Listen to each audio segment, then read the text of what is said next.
And there we go. All right. We're ready to begin day 95 of shiny hunting. And it's going to be for Mewtwo, as it was for last time. But now we have all 4 screens ready, or at least it should. Lizard. And then we get to have fun tomorrow with more Pokemon stuff with Legends ZA since it came early. Oh, will the Legends, funny enough, will the Legends Arceus music give us a Mewtwo?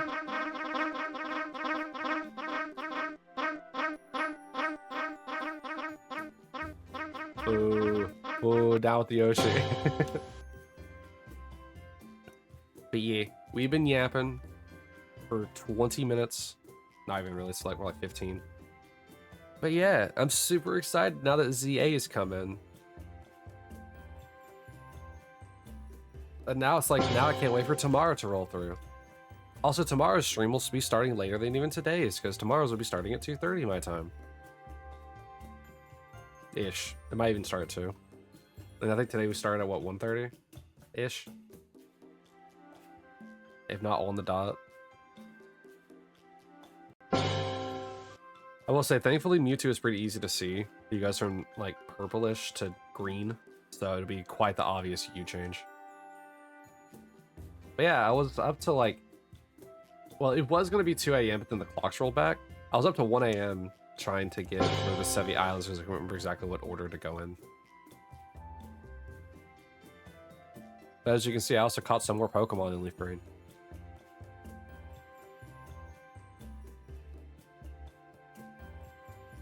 So I didn't focus too much on catching some of the Pokemon.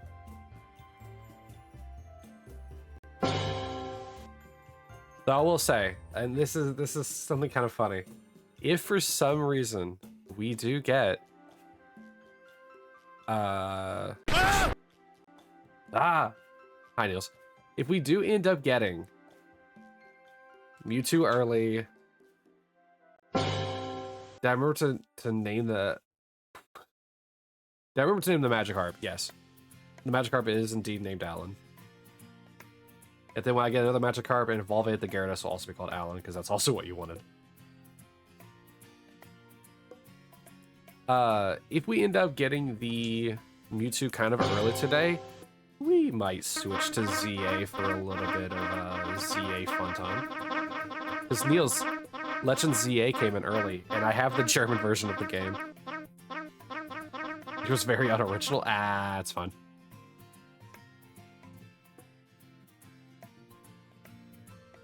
Yeah, Niels, if you go to... I'll do this now, shill it. If you go to Twitter or Blue Sky, you can see that I posted a picture of the game coming in.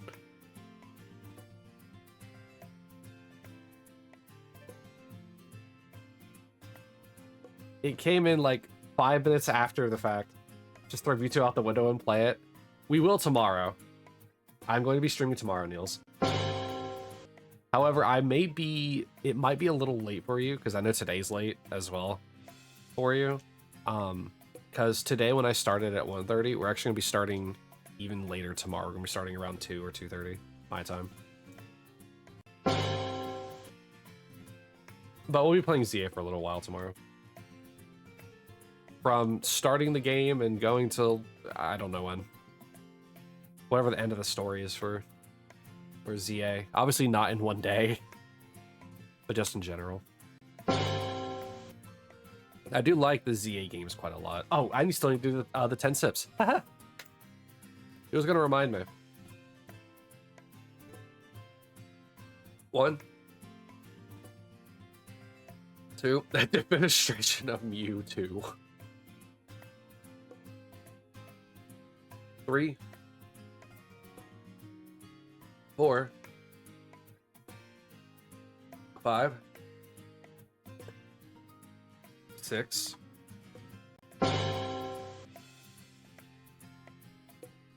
7, 8. I don't know what my other arm is doing. 9, 10, 11.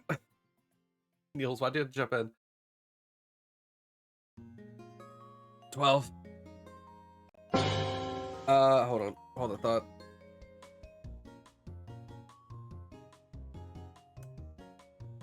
13.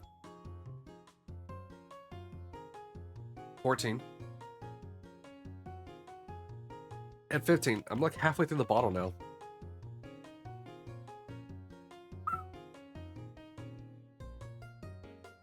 Oh, alright. Phew.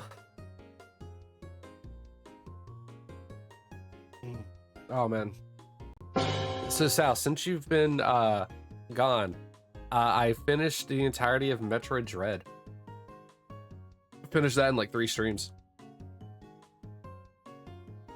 And we started playing through Final Fantasy VIII again. We got to the end of Disc 3 yesterday. And so all we have to do is do Disc 4, which I think is going to be Lunatic Pandora and like all of like the Ultimecia stuff in the future. And then I think we'll be done with Final Fantasy VIII and we'll be moving on to Resident Evil 6 then. So it'll probably be like 2 or 3 more weeks until we finally get to Resident Evil 6. And then depending on how ZA goes for Mondays, who knows? I know we still need to finish Super Star Wars as well, but I want to play Legends ZA more than I want to play the Super Star Wars games. Just be sure to let you know ahead of time. Yeah, no worries. I'll give you a full like 2 days advance note or 3 days advance notice on when to download the game. But yeah, super excited for it.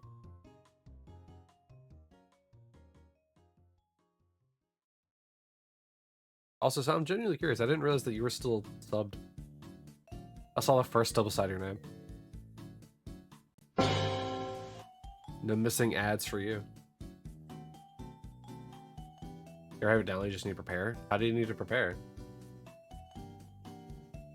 The start of the game, like the tutorial for the game, has you playing as Leon. In like Helena's, like in Leon and Helena's story. Hey, Faye. Hi, Faye. Hi. Hi, what are you doing here?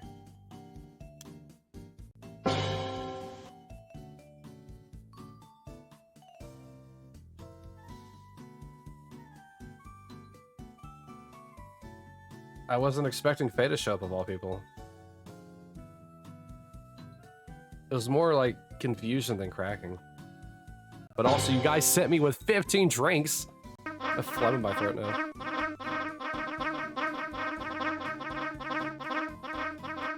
Attack of the Yoshis.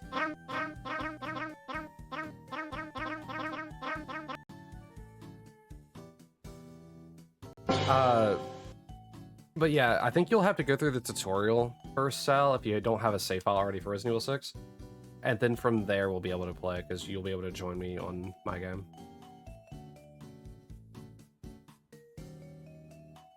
I don't think you can skip the tutorial. Here to tell you, you're here to tell me that you have Fire Red Leaf Green cartridges for your Game Boy Advance? Do you now? How long have you had those?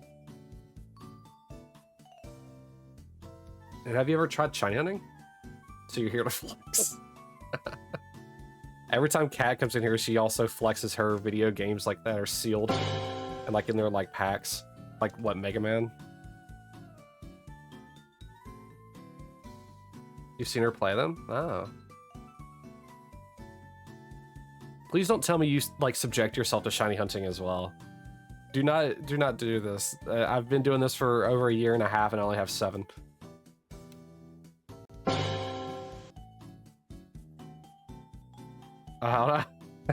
Good. Yeah, this is torturous. Don't do this. You do have Mega Man 0 and GX Advent sealed and Mega Man X sealed. See, I knew it. I knew it.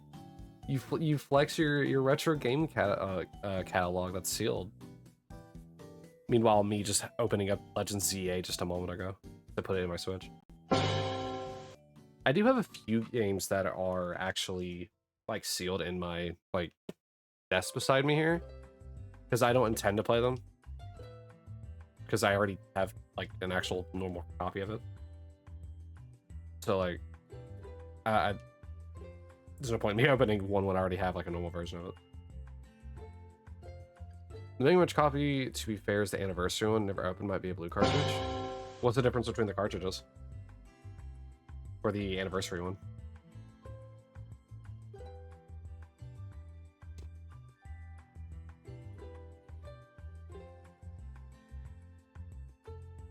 Hey, when you get the time, you should see how much playtime you have on your Pokemon games.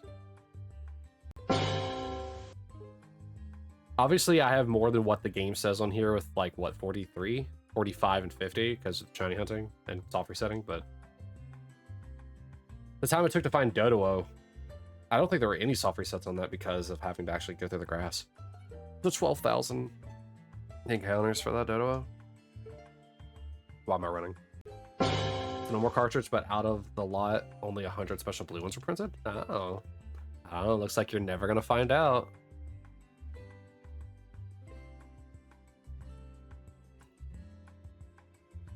With how you are with some of the luck that I've seen you have, it's gonna be very hard to tell if it actually would be or not.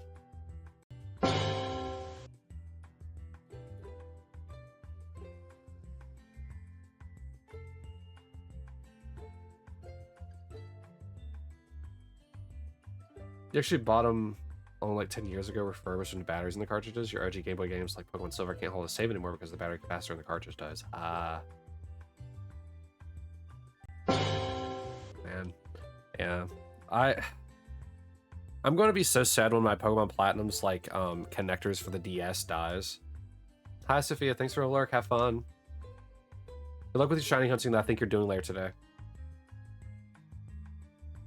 Like, I'm gonna be so sad when Pokemon Platinum's like connectors on the DS, like cartridge itself dies out. That has so many memories on it. I thankfully have the save backed up.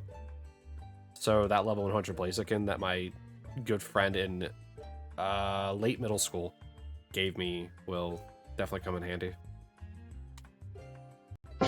You'd honestly kill for Mega Man X3, the one is super rare because that title is released so late into the SNES lifespan?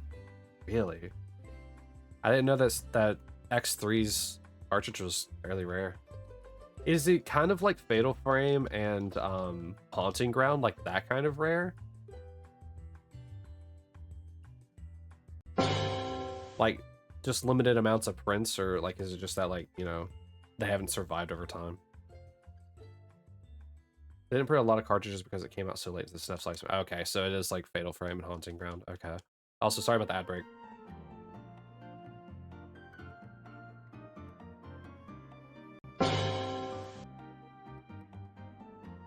Huh. I wonder if I could find... I don't think I've ever... No, I don't think I've ever actually seen this X3 cartridge before then. Now that I'm thinking about it. I still have my X1 cart... Or, it's not an X1. I still have my Mega Man 4 cartridge that my grandmother gave me. I probably still have, Oh, what's the game? Oh, it's an integrated game. It's... I wish I could remember it, but like my aunt gave it to me for like it was either a birthday present or a Christmas present, and she got for like the PS3, despite the fact that I've never owned a PS3. And like it's on Xbox as well. I just can't remember what it is. Came out in '96, last one released for SNES. Hey, my birth year. Your sister, if she kept the cartridge, just took the SNES, so hopefully she still has Mega Man X. It doesn't hurt to reach out and check. Fit Silver, since you was a kid though, that was your first Pokemon game. One day you're tempted to do a Pokemon Silver playthrough stream where you do it all without turning off your Game Boy, since you'd have to start over if you did. Oh, there's a game on the PS2 named The Bouncer. It's very similar. Like, if you don't have a memory card in that game, if you die, you have to start from the very beginning. Because you could save between stages, but if you didn't have a memory card, like I didn't, whenever I got The Bouncer, you just had to keep starting over. So I mean, why not? Why not?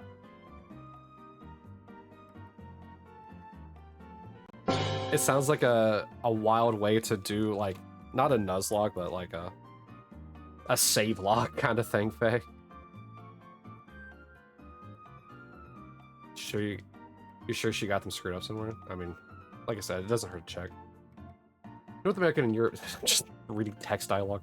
The North American and European SNES version of Mega Man X3 are very rare due to a limited run and the fact that they were released during declining support of the console with, you know, citation from Wikipedia. Despite higher than expected retail orders for their SNES products, Capcom lowered its shipping of 16-bit titles during the fall of '95, release quarter due to supply and demand. To give them a chance of turning profit in spite of its limited production run, Capcom had to price it higher than any I'm pretty sure this is any pre-cartridge game. It's longer than meant. It's fine. It doesn't bother me. You still have Pokemon Pearl from when you start Pokemon, but it sometimes just disconnects. Huh. Yeah, my first Pokemon game was Pokemon Yellow. My brother played it, and I actually took his copy to play it. Well, he realized that I took his copy to play it, and just got his own. He just got another one. Knowing that I was playing on his, he took more pride in the fact that I was playing on his copy of the game than even worrying about it, and just got another one. My brother is a big proponent of why I even got into video games to begin with. My dad also, for some reason, seemed to want me to play games. I don't know why, but it just seems kind of like my dad and my brother were just like, yeah, go play games, and my brother played games growing up, but my dad didn't, so I think he just wanted to find a way to like relate to a kid. Because he was gone a lot of the time from having to work with his job. You remember leaving your PS2 on for days because you didn't have a memory card? Same. I've had to do that for quite a few games. I did that for Budokai 1 originally before I finally got a memory card. There's ones on eBay for 5K and they usually sell for 300 on eBay. Gee. Dude, collectors, man. Collectors pay a pretty penny for a lot of things. Like, look at Red versus Blue right now. Red versus Blue is going for buku's amount of money. Ever since Rooster Teeth closed. And before they reopened. Under Bernie, again.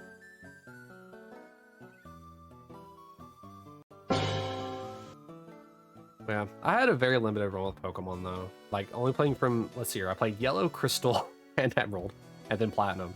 And then I don't know why I never got into 5. Or the 5th generation. I just didn't really like Unova too much. And then Legends Arceus got me sucked back into the Pokemon universe. And now here we are doing a Shiny Living Dex challenge for all currently 9 generations. Funny how time kind of does that, huh? Also, I'll listen to Gen 4 music.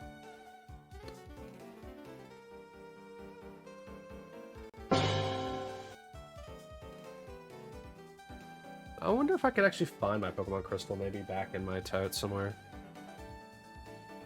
Though I'm pretty sure the battery on that thing is long gone.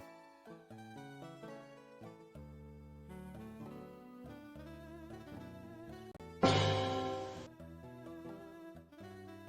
didn't even realize for the longest time that like those games had like batteries in them, like for like the saves, until I got a Yu-Gi-Oh game for the Game Boy Advance that also had a battery in it that had died.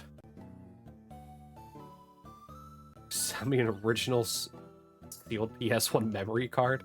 Oh my god. Is it like in one of those like plastic like this plastic like seal thing that we need like scissors to get into them? You started in 2nd gen playing a ton of 3rd gen, though you've played Emerald like 5 times and 3rd gen's the best. Gotcha. Dude, whenever it comes to shiny hunting though, Faye, it's like the hardest generation to hunt in. Like these Fire Red Leaf Green games, Ruby, Emerald, and Sapphire also all pretty hard to hunt in as well since there's no hunting methods. Gen 2 has the glitch which we can use, Gen 4 has actual hunting methods, and so on and so forth. Yeah? Oh my god. You're always trying to seal me your sealed things.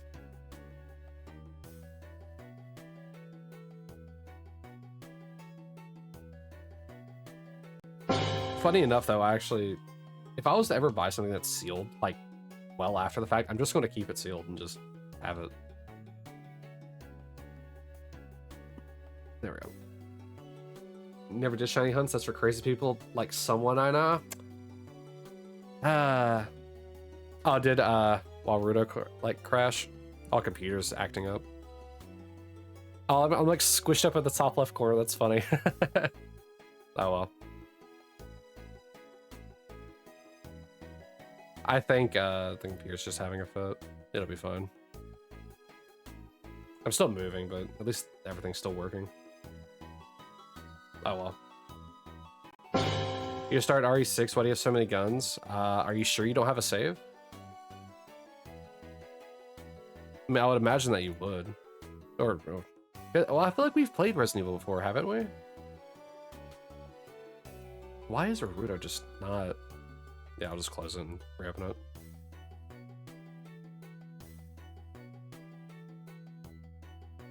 Never played this one? Interesting. I could have sworn that you did at one point. Oh well.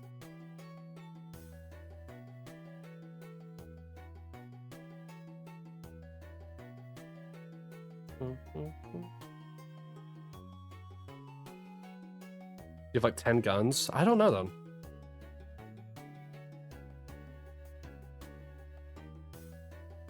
But hey, Faye, if there's anything to take away from shiny hunting is that my luck is trash, your luck may be exponentially better. There are some people whose luck is astronomically good. So Chimeri, one of the shiny hunters I kind of got, or one of the people who got me just into streaming to begin with again, because like I did stream off and on prior to, you know, February of last year.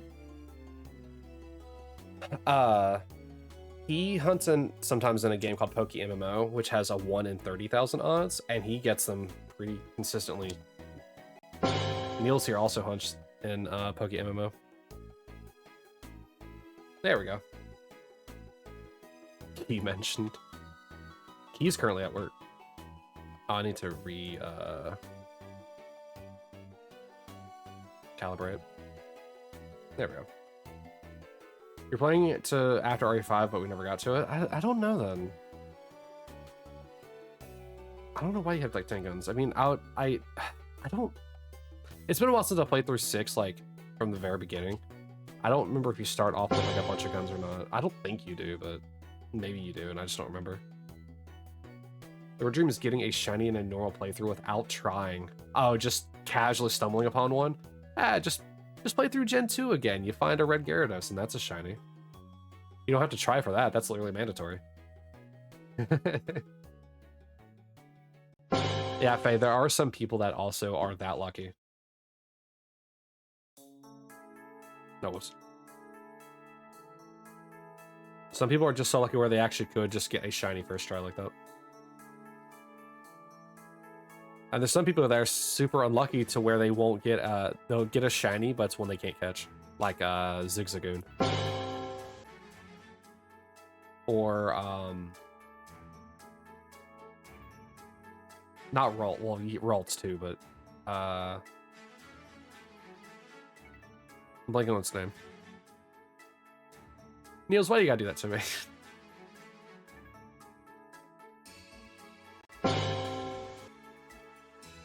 You know, if you're gonna do longs, you might as well do shortest as well. Show Faye that the swing of the RNG hammer is very wide. Nah.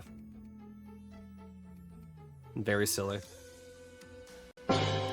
At 23,000 Articuno versus a 1,000 Snorlax.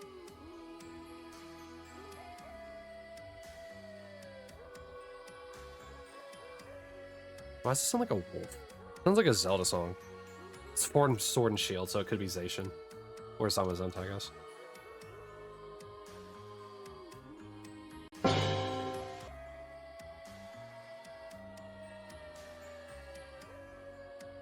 By the way, do you ever wonder how Twitch clips, like, their names are generated? Like, Articuno's is Puzzled Cute Pot T-Tors versus the Snorlax one, which is, what is it? Catfish Elated Werewolf. DB Taco Right. Like, what?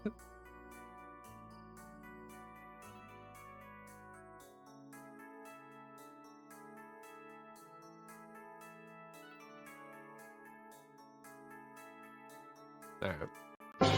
Here is a 10K raffle, by the way, because of hitting a 3/4 or hitting a 250,000 mark.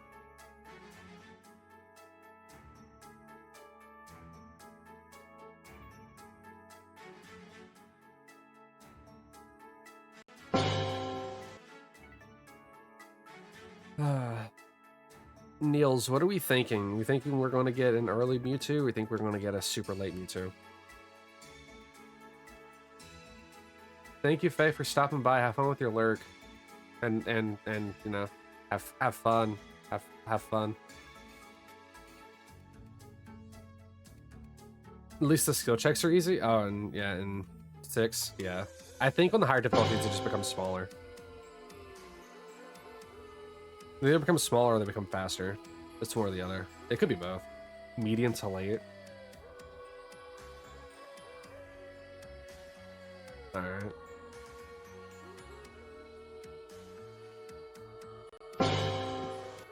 Oh man, I just don't want another 20,000, man. We had Bulbasaur and then we had Articuno. Actually, we also had Dodo as well. Like, we had a 16,000 followed by a 12,000 followed by a 23,000. Like, come on. Surely this has to work better, right?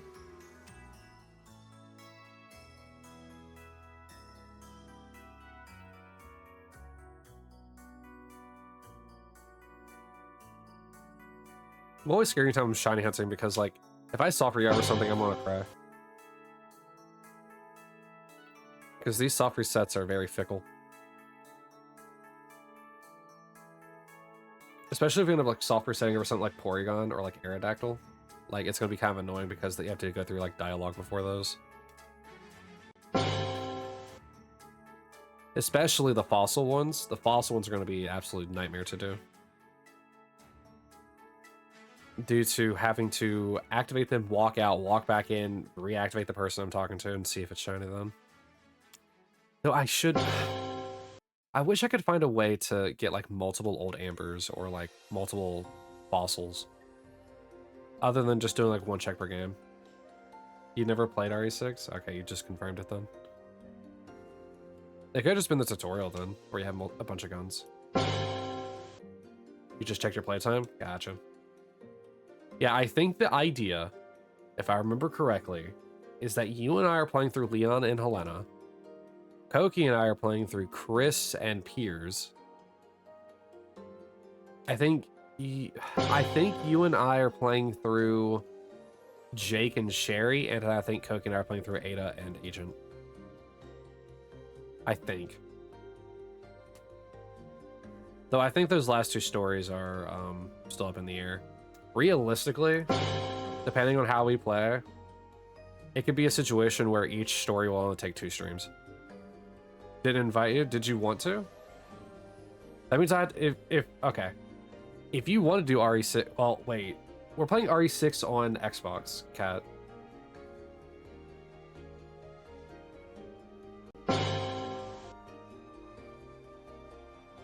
Never finished because you got bored, got to the last chapter. You're fine, you don't want to touch it? Oh, okay. I mean, you still would have need to play it on Xbox anyway, because it's not crossplay.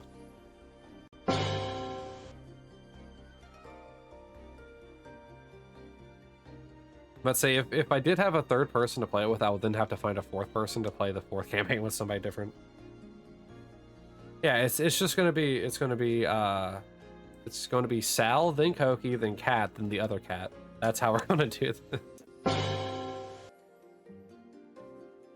I'll play as Ada, and my cat will play as Agent, because I can just literally pull her along. It'll be split screen.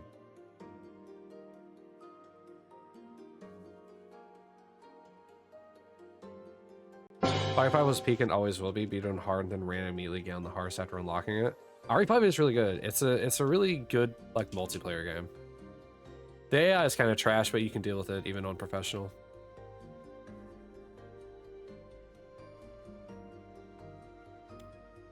I don't know how many times I've played Resident Evil 5.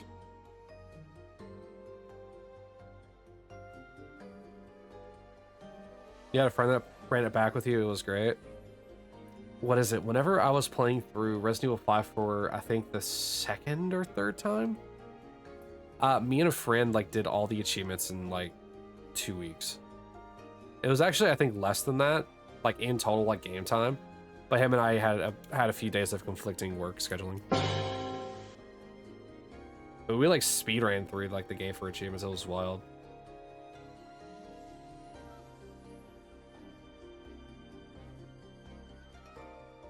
think my model's once again not registering where my eyes are.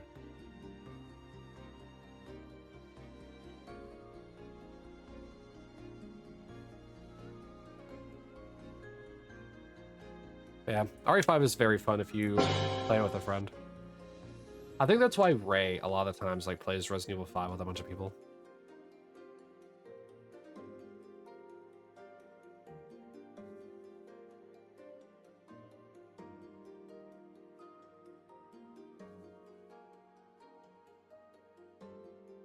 That and Mario Party. I would love to do a Mario Party like game with a bunch of people.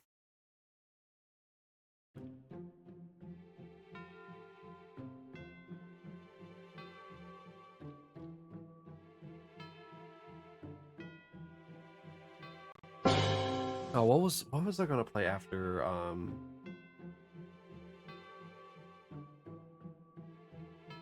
RE6? I can't remember which RPG it was.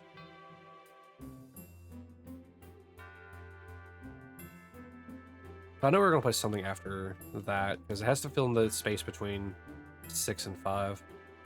However, I think by the time we get to the next RPG, Requiem will probably come out and I'll need to play that instead.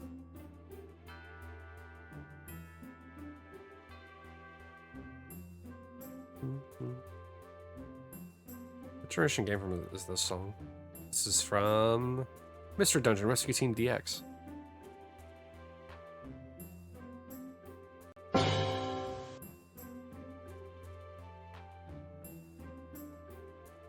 Also, I wish like each Pokemon had like a reason why they're shiny. Maybe that's why they implemented shiny locks in like future generations once Generation 5 hit.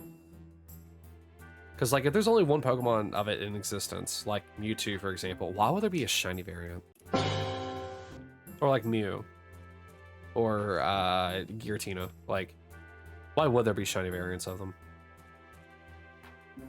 Or Arceus, the Butter God. But like a Pokemon like Fion makes sense that it could be shiny because it's... Or maybe Manaphy too, because is it Manaphy's lore that's also born from eggs?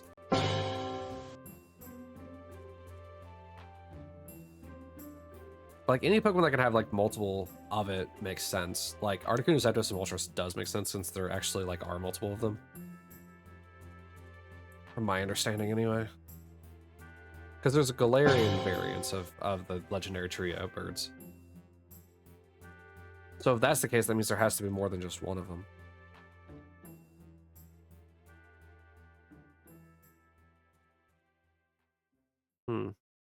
It's not picking up my hand again. Alright, another raffle, by the way.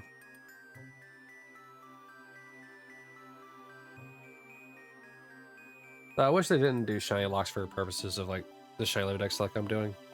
Because like, I didn't get any codes for Miraidon or Koraidon, despite the fact that I probably should have. But I don't have either Scarlet or Violet, and if they have a timer on those codes, then I won't be able to use it.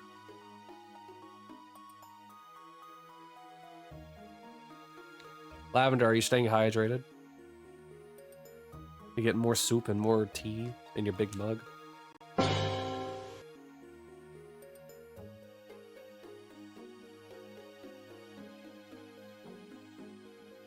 Yep, good. Hold on a sec.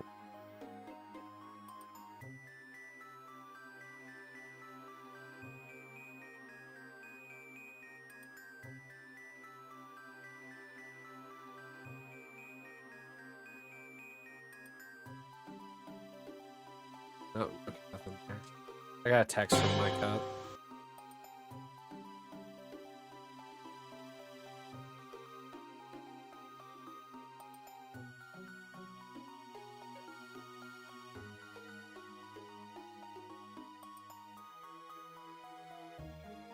Alright.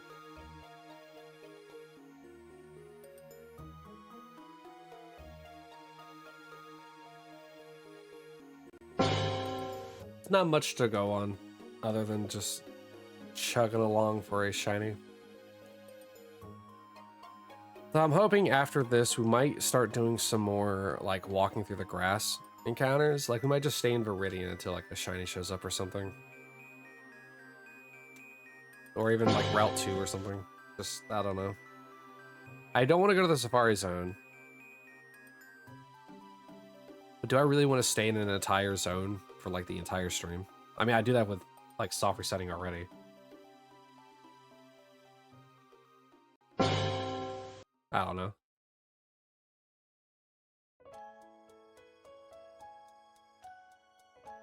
I still don't know what my next hunt's gonna be, because like I could very easily just make it like, you know, Dratini.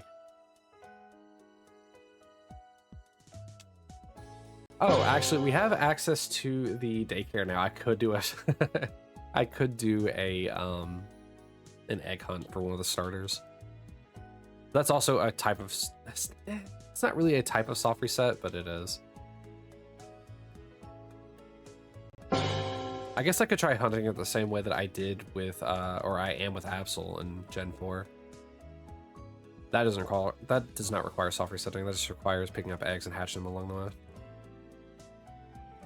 Though if it takes 11 minutes in Gen 4, how long is it going to take to, on average anyway, how long is it going to take me to hatch eggs, 5 eggs in this game?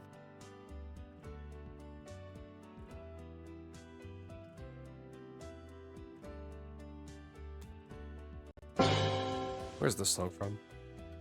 Pokemon Sleep? This is the morning music. What do you mean? This does not sound like a beach song. I think it said Cyan Beach.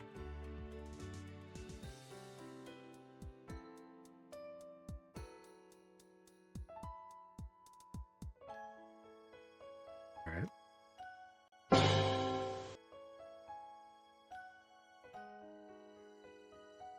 Hey Kai, and thank you. I need the stinky luck. Hi, Kai. Char. And 5 more sips. Do I look like a man who needs to be hydrated? I'm a man who need. Oh, I just realized I never did the +1 for Sal earlier, which means I need to do 2 now. So it should go actually up to 192. There we go. All right. What you up to today, Kai? Are you on lunch break? Or are you off work now? 1, 2. It is Sunday, isn't it? 3.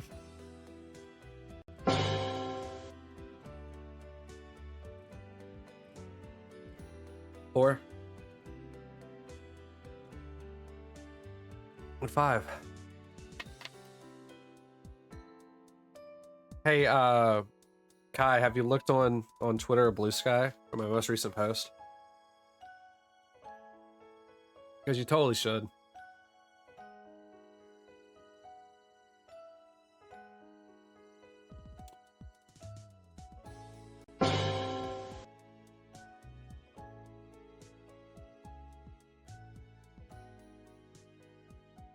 Yeah. Also, I want you to do Kai, I want you to look at that photo and tell me if anything looks out of place.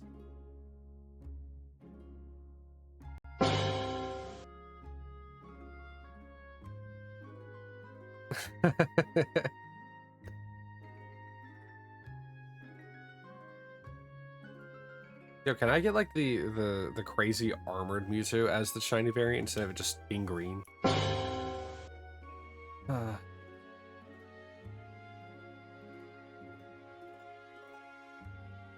No clue. Look in the bottom left of the game. My background? No, that's my desk mount. Look at the bottom left corner of the game.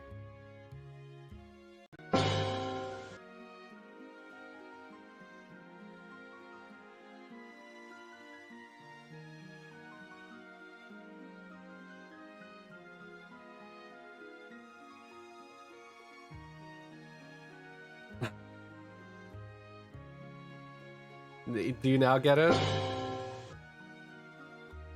What's the age rating of that game?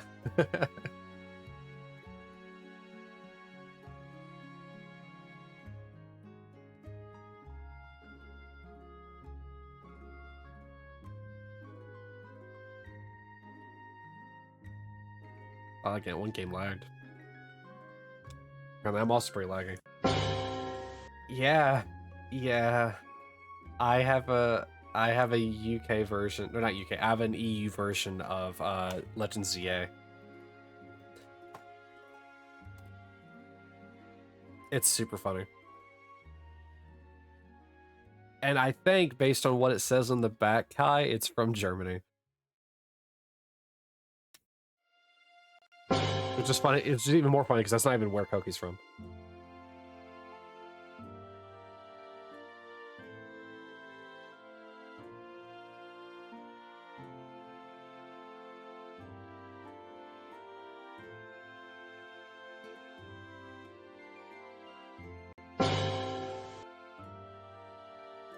Speaking of Koki, I hope the bugger's doing all right.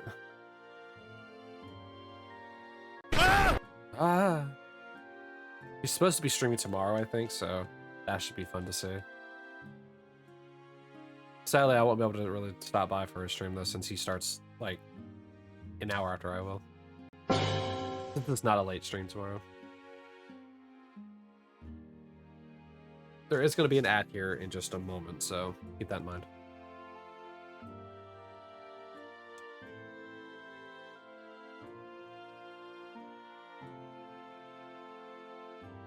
So guys, do you think there's anything else that I should add to the sound thing? Like the yelling and the blem and all that. I was thinking of adding wah. That silly sound that's been popping up on my TikTok.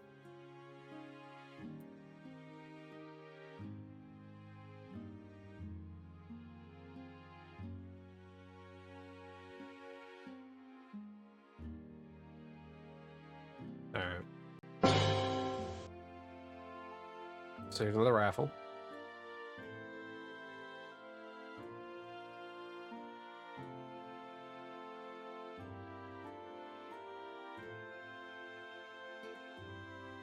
$9.52. Jeez. Come on, Mewtwo. You want to be my earliest shiny, right? Actually, hold on. I'm gonna pause this for a moment, YouTube. So just hold on. All right, let's continue this.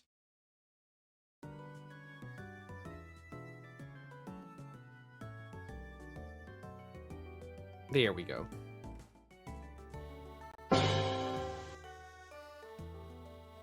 Actually, let me shift myself over. Oh, wait. It actually tracks if I shift myself fully. That's funny. I know it's tracking my head, but like it's actually shifting with me. And stays shifted. Even if I hold my head in place.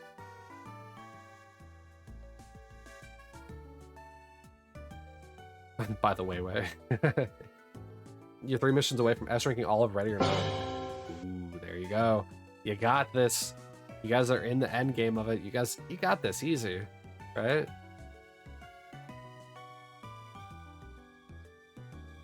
This will be one of those games that you actually get to 100% Sal. You should be proud of yourself.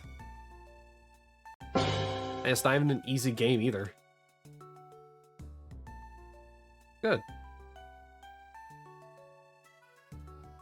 You should take that pride and accomplishment and apply it to other games. I'm glad that you found a game that you actually like genuinely enjoy enough to try it 100% like that. I mean, it's definitely not an easy game. I wonder how that game will compare to Operation Flash. What was it? Ooh. Flashpoint? Operation Flashpoint? Rising Dragon or something like that? I wonder how like its gameplay compares to Ready or Not, because both of those are very actively, heavily tactical.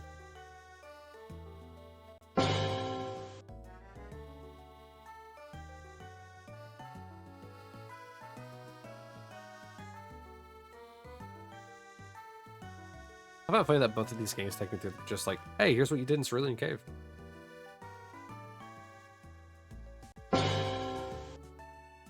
Let's see here. What are the two differences? All right. I switched Article with Sand Slash. I did different things with the experience share. I used the Max Repel because I didn't want to fight most enemies in Cerulean Cave on my weaker Pokemon team. gave Articuno Never Melt Ice. Defeated a Kadabra. I also gave Articuno Never Ice and Leaf Green. Yeah, see, there it is.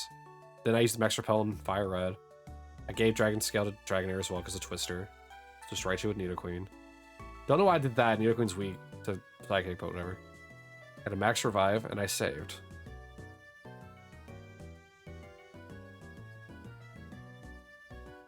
I used to find a full restore in Articuno, yeah.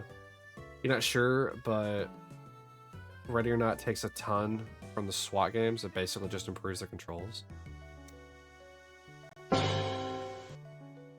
Yeah. You gotta breach and check them corners, man.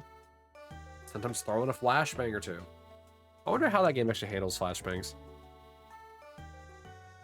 Or concussion grenades. They are so close that there's a mod that adds the whole of one of the SWAT games in. Jesus. You can't mod the actual, like, Xbox versions, right? It's still only, like, a PC thing that you can mod for?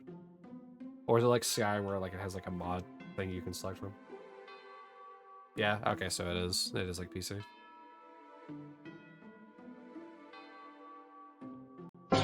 Yeah, I realized that whenever you said yeah before I finished my sentence, which means that the delay was there. I wish, yeah. I wish more games would actually do that for Xbox that they did with Skyrim.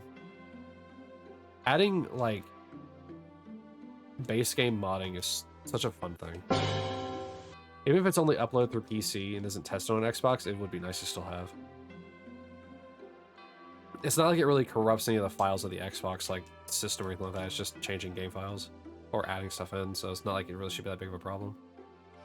All right, we hit the big 1K, which means that it is time for a 15K raffle.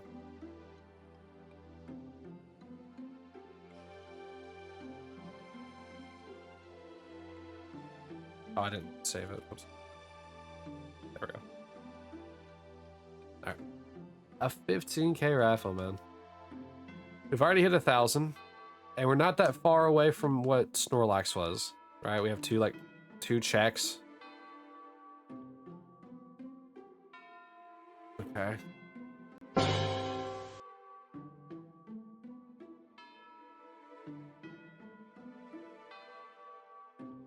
wonder what our actual, like, at the end of this whole thing, I wonder what our lowest shiny Pokemon's going to be. Alright, so now we're at 1,008. Unless he pops up in the top left screen, it means Snorlax will still be the shortest one.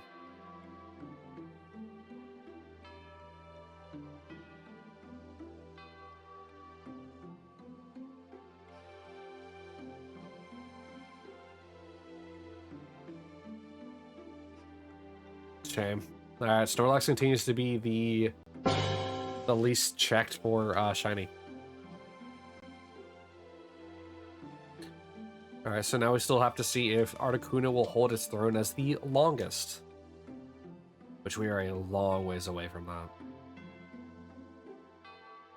I wonder if it would help to put the games on, like, double speed. Just start blitzcragging all the shiny checks. You'll probably get one first try considering how long you'll have to play these games. Yeah. That's just... I need it to be in one of these Gen 3 games because the least amount of time that we can spend in these games, the better. We'll be spending a fraction of the time that we do in this in Gen 2 and Gen 4 combined.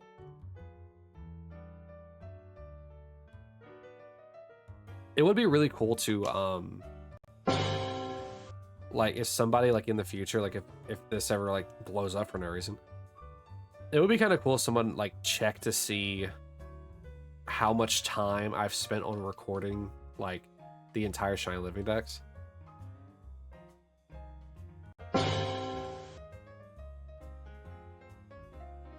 Because, like, that'd be a very interesting metric, like, to be like, yeah, he spent, I don't know, 732 hours on very specifically Gen 2 or something.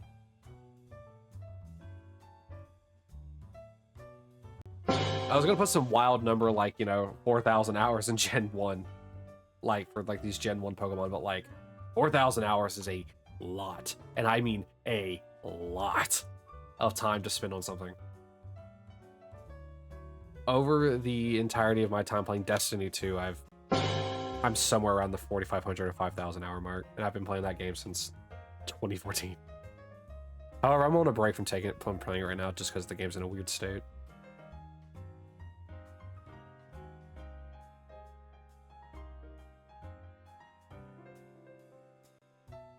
I don't know, getting one first try though.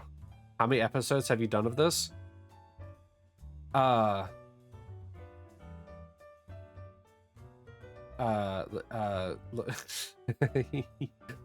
Look, look at the day in the title.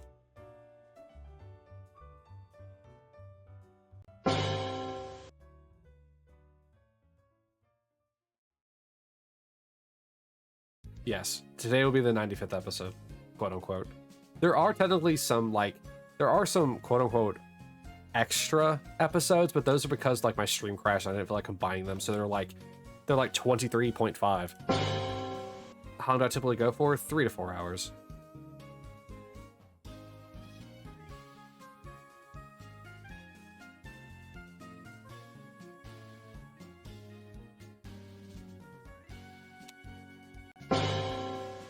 I'd say the average is probably closer to 3 than 4. Even though the average is probably like 2.5 hours, because I've had some really short ones. 285 hours? What does that mean in days? What's 285 divided by 24?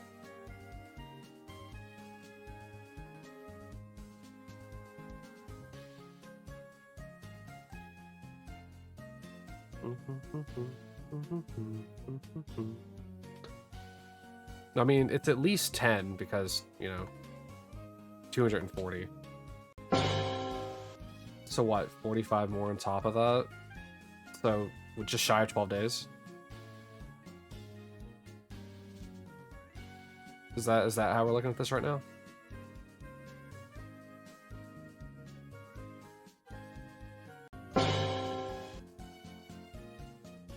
Yeah, just okay. And that's not also kind of an important point. This isn't including the bonus time I've spent on these games where I haven't been recording because I've been trying to catch up with like Leaf Green, like with the Elite Four and the Sevi Islands quest I was doing for them as well. So I've technically spent more than 12 days on it in total, but that's not really that important. It's not like I came across a shiny Rhydon while I was like trying to get to the Elite Four.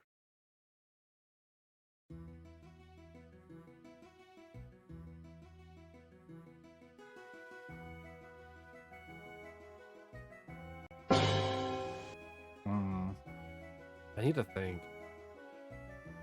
I want to think about how I want to do the eggs now that I'm thinking about it, like in this game. Because like there's version exclusive Pokemon where I could just like, oh yeah, do sand shrew in like this game, and then do what's the version exclusive Fire Red? I can't think of a version exclusive Fire Red right now. Like I could do that, or what I could do is like, oh yeah, capture a second like Bellsprout and send it over to Fire Red, and then I could do eggs on both of those games. But I think it's more fun to do the version exclusive hunts like side by side each other. So I will definitely do the starters as like all 4 games.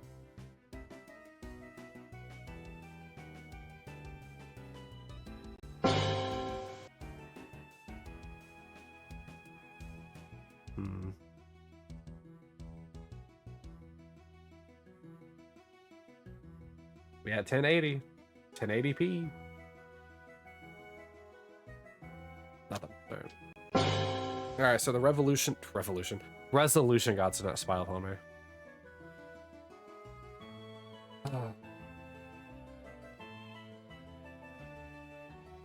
Oh, this is loose. Why are you loose?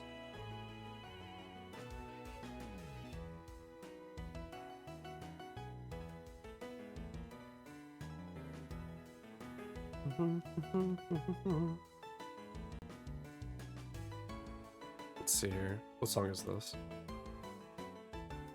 Asperisha City from Black and White 2.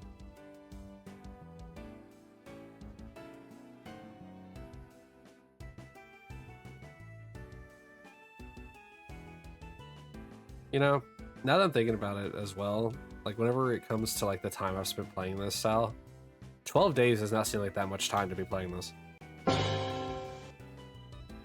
That's a month of 12-hour sessions. Which for some people is not that unreasonable.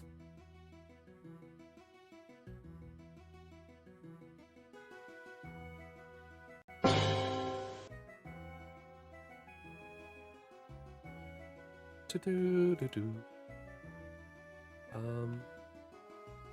play Skyrim for over 1,000 hours, see, and like, it's like, think of that, like, you know, my time in Fire Red and Leaf Green is a fraction of the time that you've spent playing Skyrim. You know what I mean?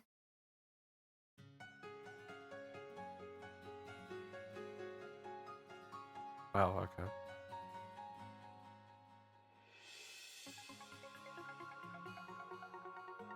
Like, isn't it like a weird like thought that I've been doing this for 95 days and like it still doesn't equate to the amount of time that you played playing Skyrim?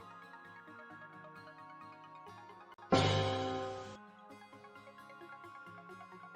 be fair, I think the number of like days, like day 95, would be a lot higher if I, one, only streamed Pokemon, and two, if I streamed more often.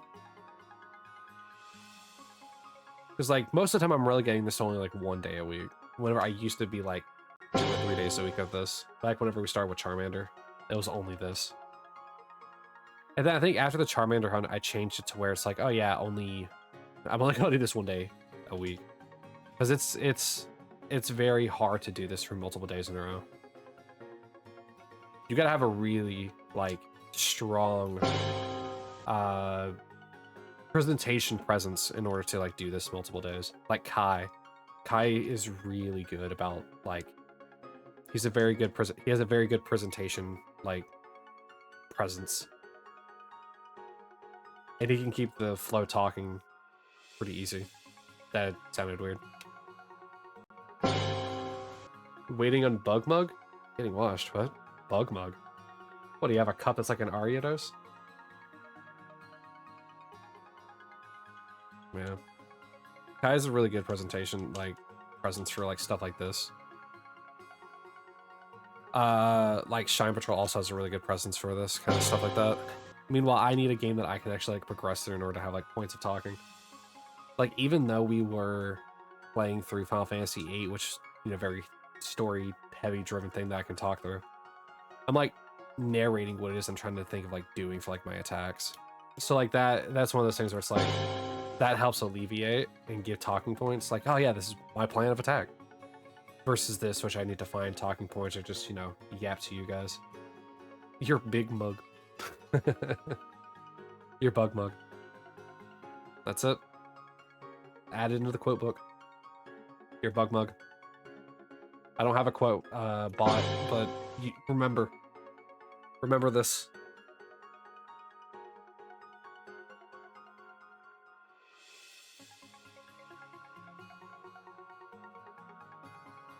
Are you trying to have more tea, Lavender?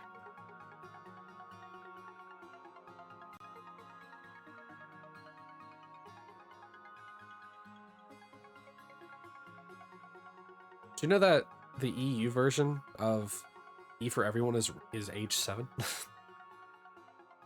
Hot cocoa today? Is it cold where you are? It's like 55 degrees for me here. Or, that doesn't seem right. It says it's 16 degrees outside. Celsius. Meanwhile, it is... Yeah, it's 59. Would I say Larry 55? Yeah. 54? Yeah, so it's... So, you think 54 is cold enough for hot cocoa? Nah, I want it colder. Make it... We live in this... South. We live an hour apart. I would really hope that your temperature would be super close to mine, if not the exact temperature. Feels cooler than that, though? Do you have a bunch of wind? Or, like, a bunch of rain from yesterday? That will lower the temperature quite a little bit. Plus, your throat still hurts a little bit. Really, Poppy, you need some, like, vitamin C.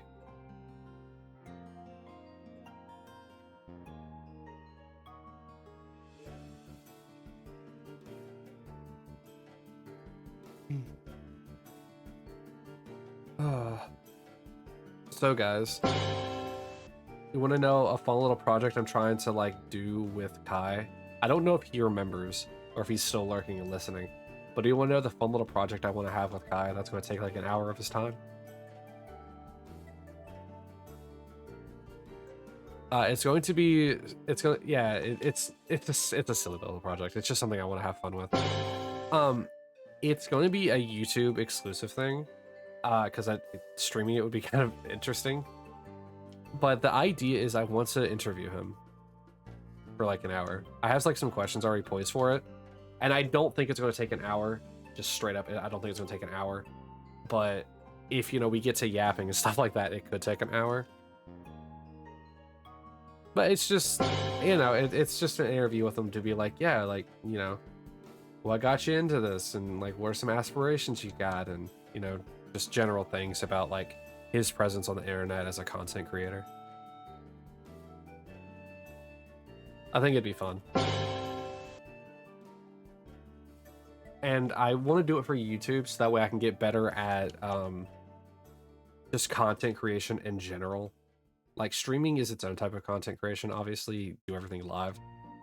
But like YouTube is its own content creation where I want to find like more avenues to pursue on YouTube more than just gaming. I love gaming. Hi, Square Char Char. How are you today?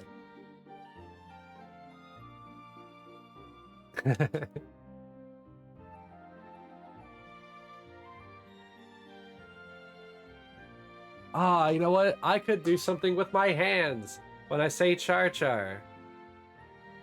My pinky broke. But yeah, that's the idea. I just, I think it'd be fun to interview him. Because how many people are really going out of their way to interview Kai,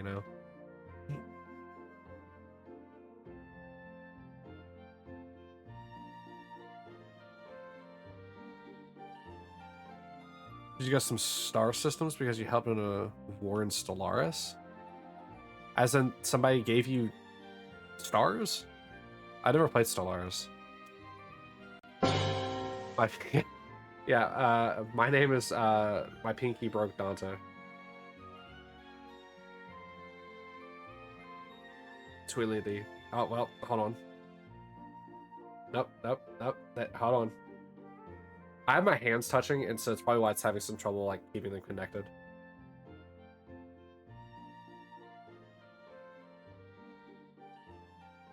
Yeah. Dante pinky broke, more like pocket broke. You claimed that because we won the war, you got them when you won? Oh, well, congratulations on your stars, Neil. And oofers? The big fat one, yeah. Good old oofers.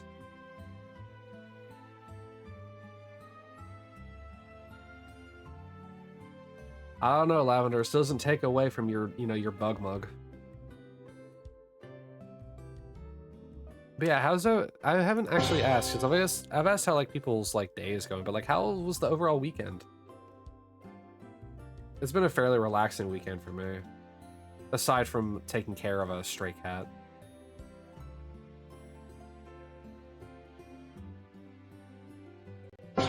Also, yes, another cat. But this one's not staying in our house, it's at cat's grandmother's.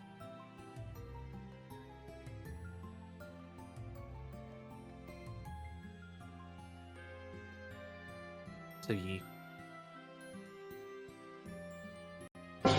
Should be fun.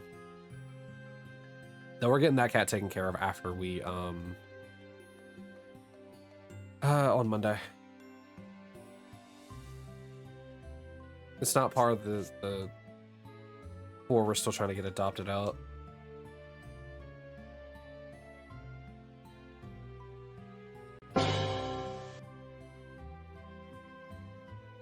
Also, what do the wars look like in Stellaris, Niels? If you got time. In between, your ransacking and pillaging of other spaceships. Actually, wait, can I... Hold on. Now that I'm thinking about it, can I actually get it to intentionally, like... So it recognizes my other hand behind my hand sometimes. I'm trying to see if there's a way I can get the model's like hands to break again. It's like it recognizes the pinky. Oh, there we go. All right, so the caveat to breaking my fingers for the model is just to really just stretch my hand out. Kinda. No, it got that time. Oh, nope, there we go. That's so stupid. All right. You're not 100% sure of what you're doing yet? Oh, is Stellaris your latest game fixation, Niels?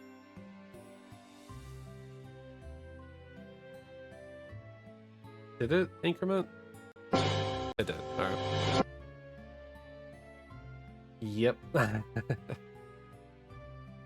Yeah, sorry about the whole Destiny thing. I definitely want to still help you play it. It's just the game's just in a terrible state right now.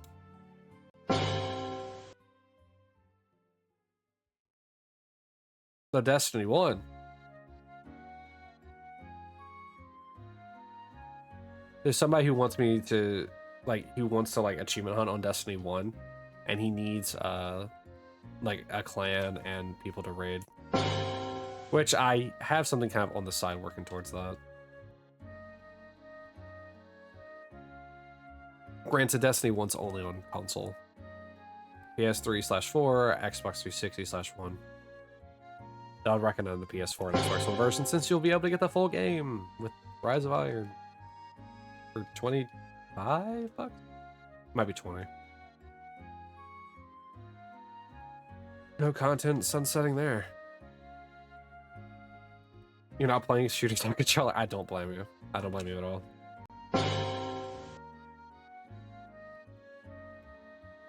I've been trying to play Destiny Rising on whenever I play Destiny Rising on like on my computer, since I use the Mumu player, I think is what it's called. I use mouse and keyboard for that because I'm trying to get more used to using mouse and keyboard. There's also another raffle going out.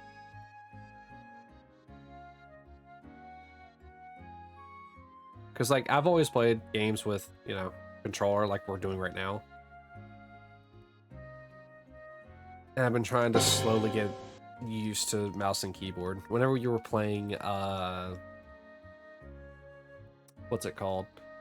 Color Symphony, when we played that and the 2 demo, I was playing that on keyboard. But I'm used to just playing on keyboard. Playing a lot of Flash games growing up, I'm used to just keyboard. It's the mouse aspect that throws me off. Speaking of which, at some point we need to play through Color Symphony 2. I go through my videos from time to time and did not realize that Color Symphony 1 was just an hour long. But I guess to be fair, I knew that game.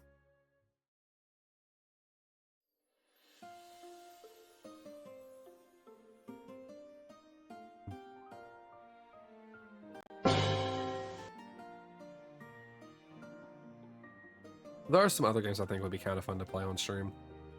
Even if they were only for like a short amount of time, like the Zelda games. Most Zelda games really aren't that long. They're just... the thing that makes them take so long is the puzzle solving.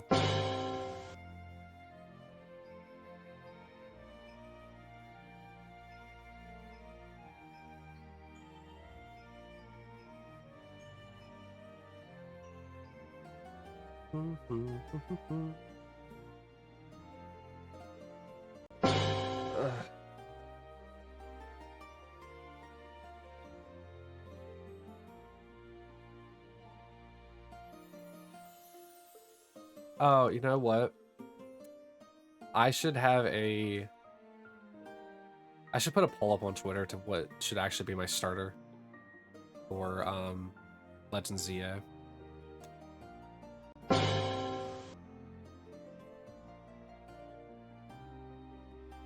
Since it'll be essentially 24 hours from now. 2 S ranks left now? Gotcha. Tell Wolf I said hey. Tell him I'm also proud of him for committing to a game to add to essentially 100% it as well.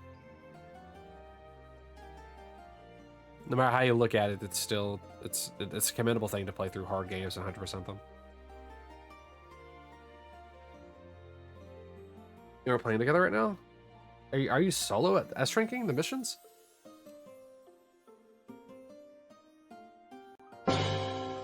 Yes? Oh. Huh. Well, good job. Very good job.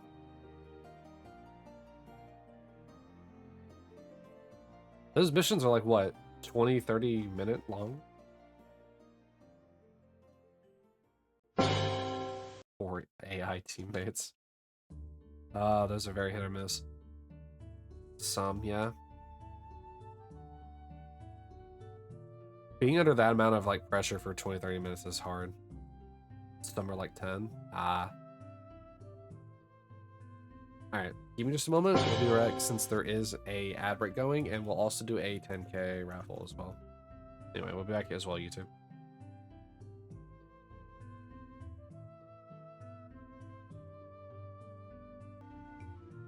Okay. The one you just S-rank took 4 minutes, but it's mostly people with knives, so it's using the most levels. Gotcha. I mean, regardless if it's easy or not, it's still important to note that, like, the stages, you still have to S-rank them. Like, playing through RoboQuest, there's an achievement to beat the hardest difficulty S-rank. Like, and in order to do that, you have to S-rank every single level. It's like, bruh, why? And once you A-rank a mission, there's kind of no point in continuing it. You have to not kill anyone? Interesting. So it's completely non-lethal, huh? I guess that makes sense. In most situations when it comes to like SWAT stuff, they're prepared to, but I think it's preferred to be non-lethal. I think it all depends on the mission, I suppose. But I guess if they all have knives, it really stands to reason that you really could just incapacitate everyone.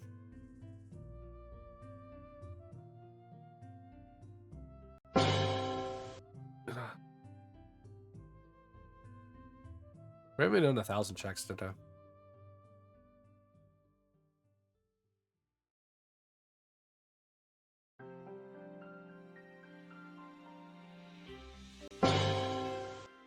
This is like another Legend of Zelda song, like from Wind Waker. Scarlet and Violet, Teal Mask, Land of Kitakami. It's funny that I'm getting Legend. I got Legend ZA before I even got Scarlet or Violet. Koki, the real legend here.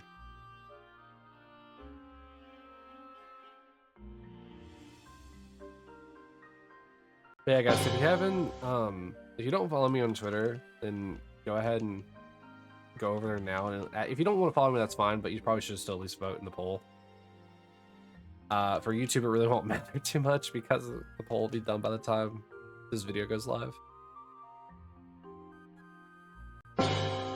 But it would be helpful to know what people want me to use. You have Tepig, which is a fire type. You have Chikorita, grass type, and you have Totodile, the water type. And they all have Mega evolutions, which I don't know anything outside of that.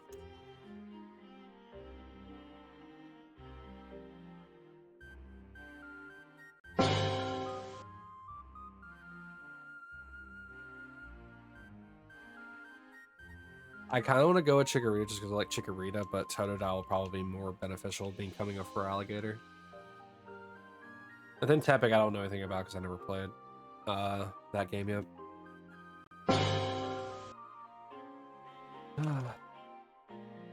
And I wouldn't want to go with another fire type when in Legends Arceus I went with Cyndaquil. Totodile. Going with the Totodile, not Croconaw. Maybe it is Croconaw. Then for Alligator. I mean, yeah, actually that might be the way it's done. Totodile's your favorite. Then go vote on the poll. I want to use whatever the winner of that poll is in order to choose my starter.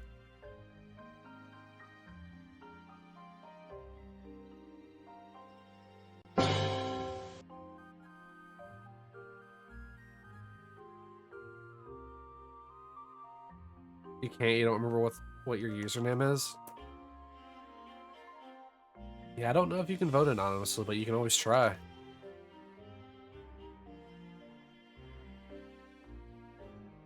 Oh, actually, I wonder, can I actually... wonder if I can actually make the poll on Blue Sky. I never tried. Hold on, let me actually check. Can I make polls on Blue Sky?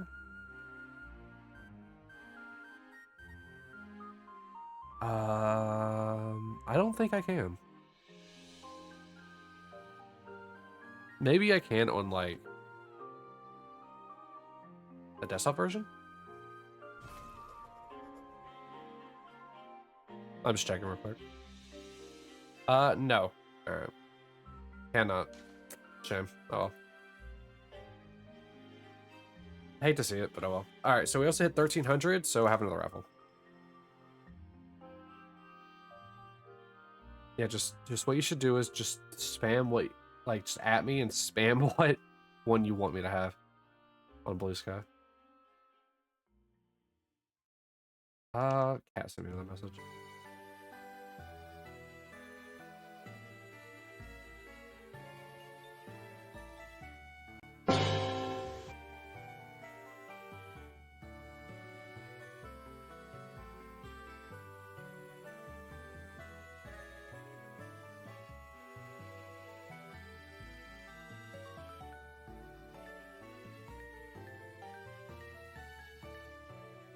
I was joking. You didn't have to actually do that, Sal. Just replying to Cat, I see the Blue Sky notification come across. Yeah, just add me in Discord too, yeah, while you're at it. Actually, I could have made a Discord poll as well. That I'm pretty sure I can still do.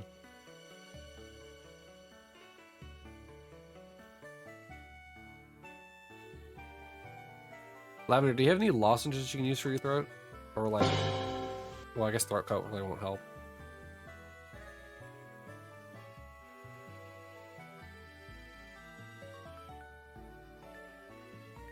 Like something to help with your throat? I mean, warm liquids always helps with throats, but I'm imagining you're drinking your hot cocoa, you know, warm. You got some stuff your dad got for you? Gotcha. Good. Good, good, good. Remember, it's always good to be healthy. Duh. It's always good to care for yourself.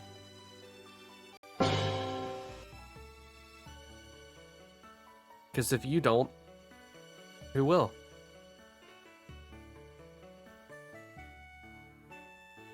At the very least, you need to care for yourself. And this goes out to anyone, not just Lavender.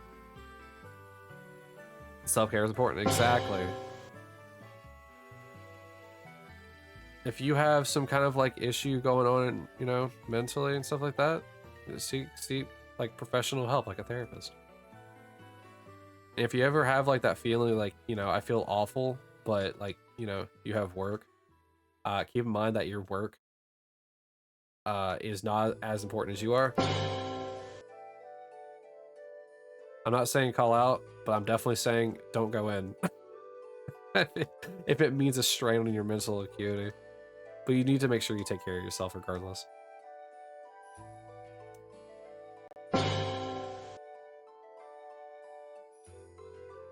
Try your best to not put yourself into a corner. Or add unneeded stresses to your life. It's a hard thing to do, but it is important.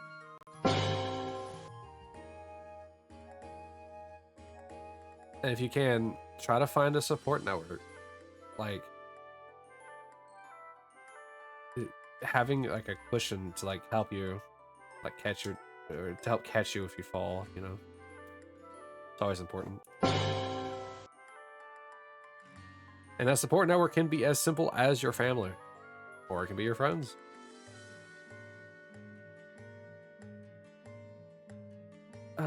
And for some people, it's both.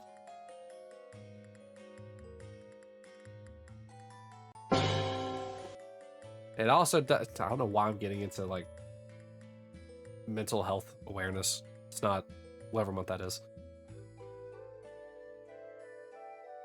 What was I gonna say? I'm blanking now. I say mental health and then I'm like, oh yeah, ADHD strucketh again.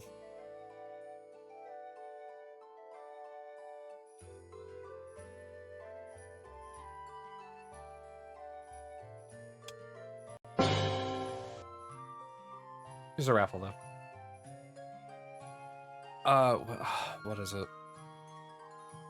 Oh, that's what it is. It's always okay to reach out, you know, for help. It doesn't make you weak.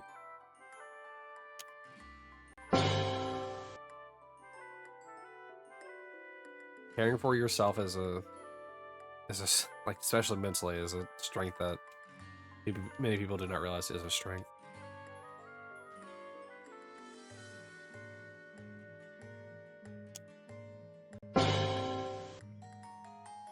Also, men out there, cry.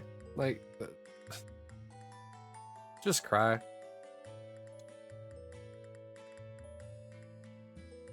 It's okay.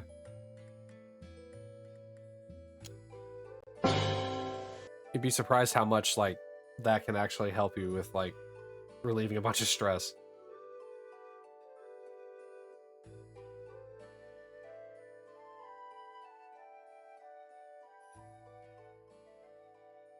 Lav, you really try to sneak in there at the end, huh?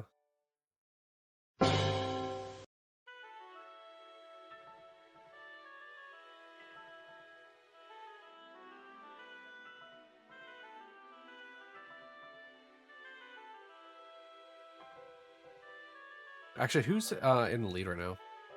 Is it still I think not Niels, not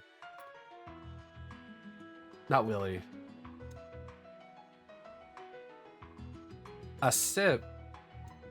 I don't think that's in the lead either. Let me get the sip for you. No, it is Willie. Okay. I guess I kind of forgot that I deleted Niels' points yesterday and that Willie was in second. Fine. There you go, swear. Alright, so top 5 is Willie, then Lavender, who's only behind by a little less than 100,000. Then Kai, who's barely behind Lavender, then Soren, who's barely behind that, and then Evie, who is about, what, 60,000-ish away from fourth, so... One gamble all can swing the favor of who's in first. Not making the mistake again. I told you. It's a dangerous game to play, Lavender. Sal here likes to play the gamble all machine, and so does Koki. Alright, Niels, it probably wasn't a good example to use for you that, you know, one gamble all will put you in first. Yeah, see what I mean? I feel like Sal likes to lose his. I'm all in, baby. All in.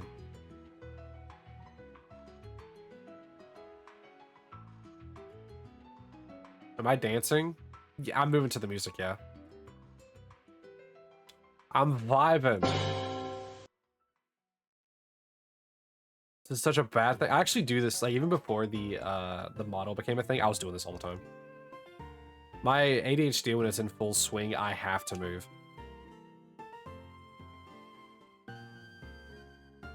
And if I really like the song, I'll start moving to the... I'll move, like, the pacing of the music. But yeah, thankfully my chair lets me move like this. Knee shakes mostly. I do that before my ADHD gets, like, too involved in my body's movement. But right now I'm sitting here with my legs crossed. But, like, when I'm, like, watching, like, one of my shows, like The Blacklist, my legs are shaking. Or they're bouncing, I should say. Also, hi, Kai. What you up to? You know, I was complimenting you earlier and you weren't here. Can't believe it.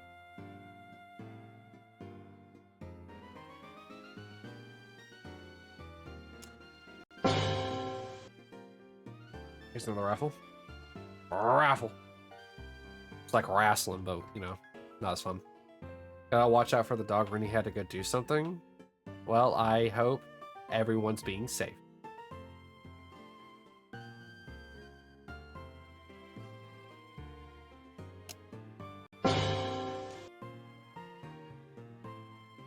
How is Ruby? What is it? Rue? I think both of those are the name. But yeah, thinking about your childhood and schooling, it makes so much sense that you have ADHD.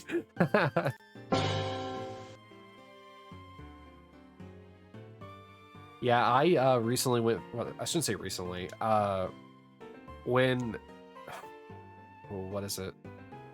I think it was shortly after I moved in here, right? I went through some of my school stuff because I have a box of just my old school stuff from when I, elementary, middle, and early parts of high school. And I was going through it, and it's really funny to just like look at like the it's really funny to like look at the compliments my teachers left me in my agenda book, and then like in the same week, just a couple of days later, the annoyances that I was being. Yeah, he's like really good at spelling, but I need to talk to you about the fact that he won't shut up in class. Fidget in school, can't shut up, etc. Yeah. So in kindergarten, apparently I never talked. I was just always quiet. I don't remember anything from kindergarten, mind you. I just never talked. And I knew more about computers than like than everyone in the class, according to my mom, including the teacher, because apparently my teacher wanted me to teach the kids how to use a computer on a very basic level. And according to my mom, the teacher started talking to my mom about ways to get me to start talking more. And I guess it was like, I guess it worked, obviously. Because my mom said that from that day forth, once I started talking, I never shut up after that. Which, hi. Obviously. So now my mouth runs before my brain has a chance to think of what I'm going to say. And that's not very good because, one, that makes me bad at improv. And two, I have a tendency of putting my foot in my mouth. Hyperactive ADHD for you? Well, that is what the H stands for. Attention Deficit Hyperactive Disorder. So you have ADHD?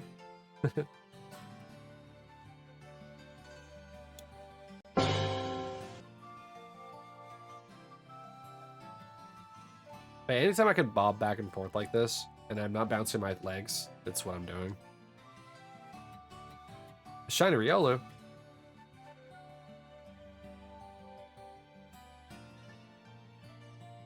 The uppies, I haven't seen, I keep forgetting I have those follower emotes. I've had them for so long, but I never used them.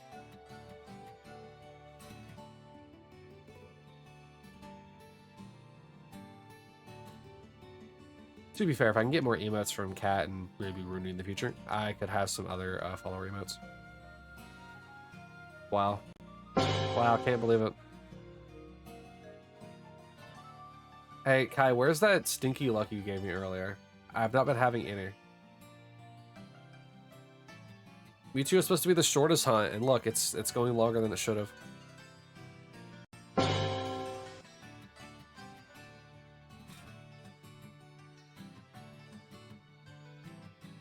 You think the Pokemon Company will flag my video for playing Pokemon music while playing Pokemon?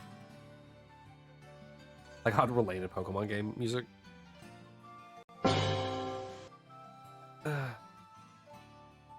At least you can't face.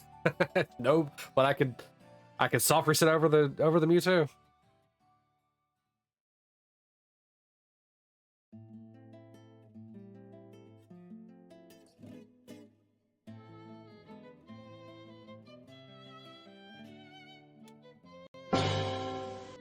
I have been known to do some fast soft resetting. Do it for content. Brother, what do you mean? What content do you want me to do? Cry? My model can't cry. You're just gonna hear it in my voice. It's gonna be a very quick, no! It's just crying. Yeah, kinda. That's just mean. Aren't you supposed to make me, like, cry tears of joy, not tears of whatever feeling I'd feel from soft resetting over a shiny? One left. Did you save all the short missions for the S rank, Sal?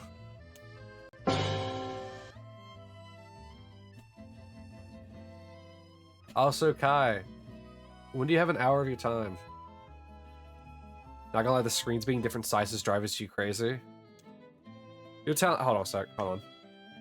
New stream. That's funny. No, you just got lucky, I guess. Rip Niels. All right, so hold on a sec. Let me do this real quick. So you're telling me, right, that how you want it, if I was to do this, you would want it something like.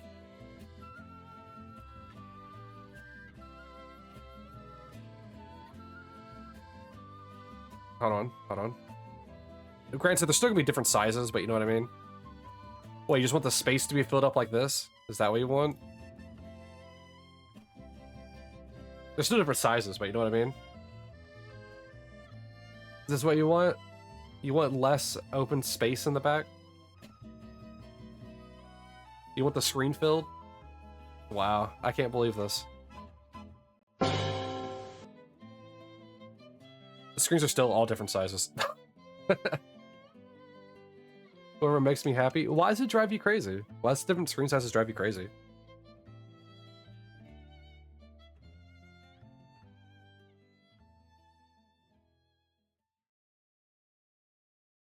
Oh, I don't think I incremented, but oh well. Maybe I did. It's just clear to you personally? I get that. I like having the separation of the games. It helps me see it easier. Meds taken? Jesus. A lot of noises. Thank you for the check. The stretch. Have fun lurking. Trollmiri. Key Miri. Hi, Sal. Char. Chaos ensues. Oh, boy. Legatone didn't bring the luck. Have a different size screen in each corner, and you would be in the middle. You know what? Wait. Hold on. Hold on. I can actually do that really quickly. I know how to fix it. Another sip. All right, square. I can do that actually really quick. All right, there's your one. Since I can undo it, I can't actually do that. Hold on. Yeah, sure. You know what? We'll do that. Let's move you here. Right. You're gonna be shaped like this. You're gonna be over here, and you're gonna be shaped like that. 2 is going to go. It's gonna be like right here, really tiny. And then that one's just gonna stay like that. And I'm just gonna go here. There you go. Here's your stream. How you feeling? How you feeling? I'm your cross. I need to actually pull up the games because I cannot see that one at the bottom right.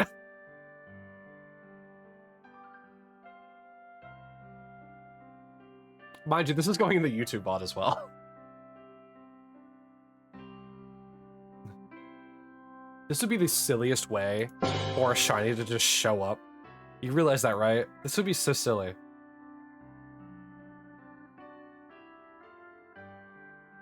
Mind you, also with the YouTube bot thing, right, Niels?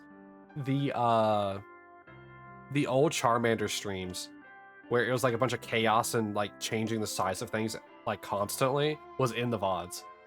So like the first 17 days is just pure chaos on those VODs. Yeah, I legitimately cannot. I could barely see the one at the bottom right because of the border.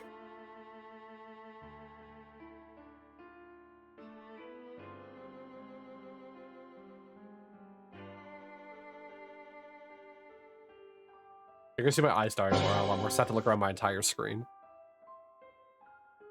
But yeah, what do you think of this? You think this is a top tier like stream layout, guys? YouTube, give me your thoughts. Hold on, where's my hand? Other hand. I want your, hello, hand. I want you, ooh, it doesn't want to work. All right, left hand it is. I want your opinion. Hold on, finger. I can't get it to work because I keep forgetting the whatever. YouTube, I want your opinion. Now we shall get a shiny squished Mewtwo, a small Mewtwo, a long Mewtwo, or a normal Mewtwo. Ah, yes. This is the bet you want to have, right?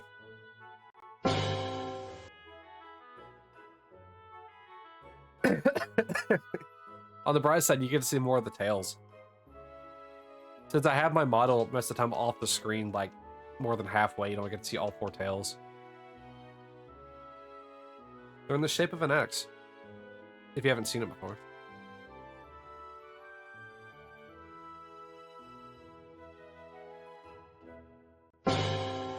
God, why did I listen to your idea? You know how silly this is, Niels?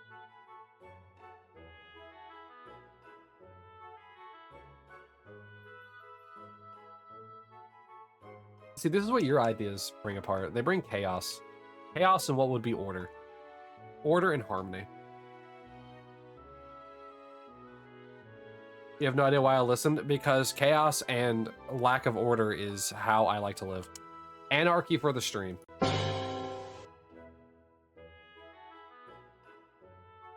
Remember, my whole goal here on streaming is to make people laugh. Hold on, if you're going to send it to Kai, here you go. Hold on. Get both my hands here. There's a screenshot for the ages.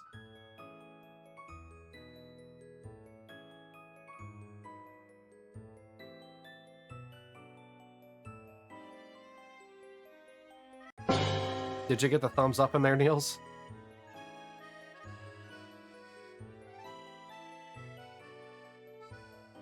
You did? Good.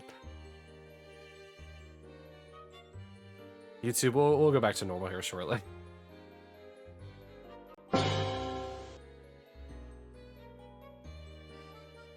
I know that there is going to be, at some point, a shiny that shows up when I'm doing some of the most heinous, ridiculous thing on here. Like this. It's going to appear in the bottom right game.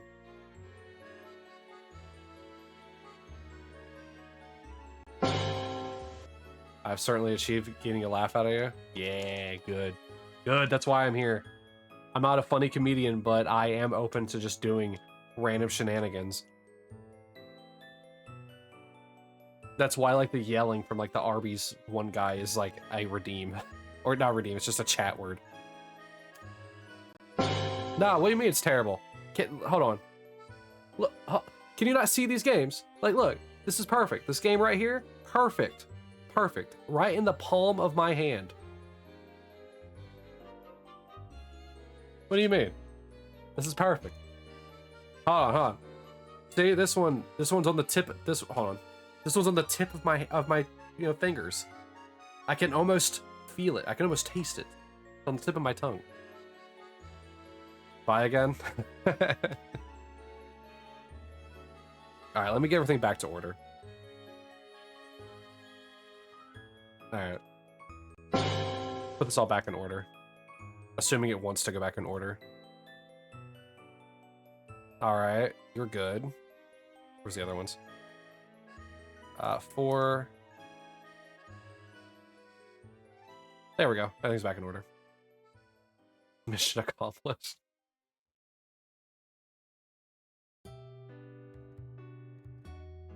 Thankfully, it's really easy to just put things back into place.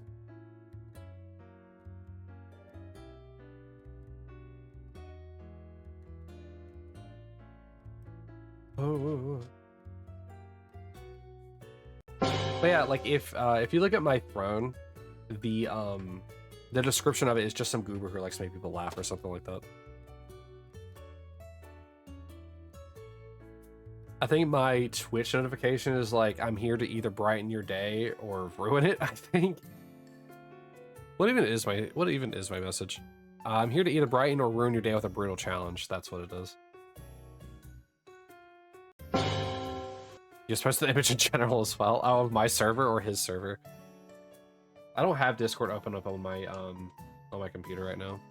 I could look real quick though. Yours? Oh, okay. Or mine, I mean.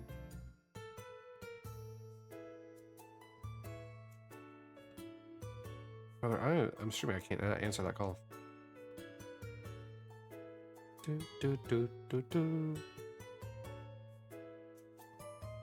Apparently, for some reason, I'm not getting notifications from Discord on my phone again. Gotta love it. Actually, I know why. Hold on. I know why. Is it really that? Huh. That's funny.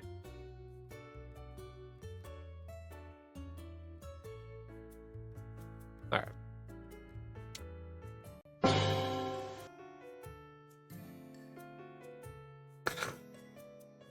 That's the photo of a winner right there, Niels.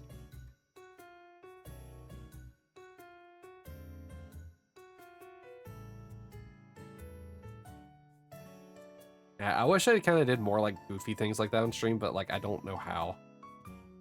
An absolute gamer. Well, an absolute loser. What happened to that game? One of the games legitimately just closed.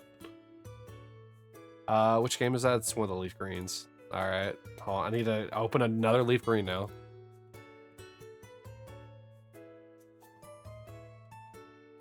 Don't know how that one closed.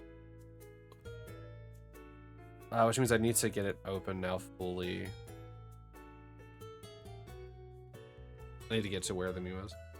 Yeah, apparently. Instead of 50%, it was only 25% of the populace. Alright, I'm going to go ahead and press on with all these. The fourth game will eventually show up. But I can tell you that it is not shiny.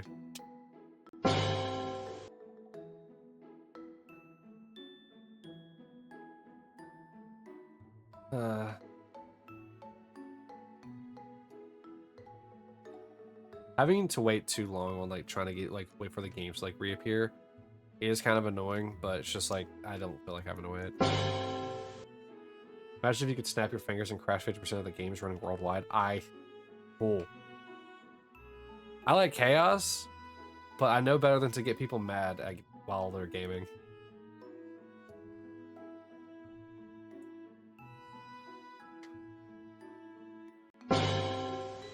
Watch it. That game is going to be missing, and that's going to be where the shiny appears. Mark my words. Like, while it's gone, I mean.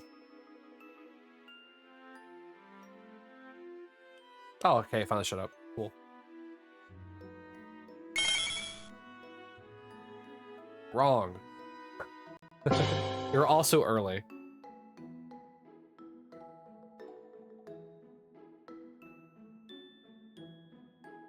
And before, no, you stopped. Hmm? Watch it. Wait, what?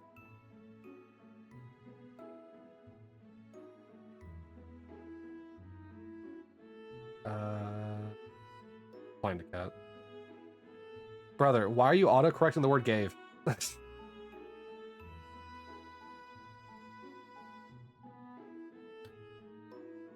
Alright, should you continue the Finnegan hunt in ZA or the Axu hunt in MMO? Finnegan. Finnegan Scooter.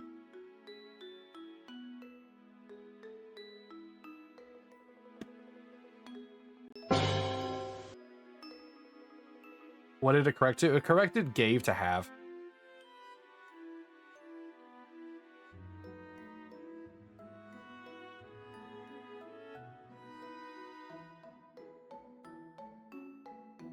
I was trying to say you gave it, and it kept saying you have it. Stop correcting my word that's spelled correctly to another word that's not even what I wanted. And they say AI is going to take over the world. It's auto-correcting gave to have. Both are words, AI overlord. Both are words. Do you think Skynet, when it becomes a thing and, you know, different name, it's going to go back and watch the Terminator movies and, like, it's just going to have all of its T-100 Terminators just look like Arnold Schwarzenegger?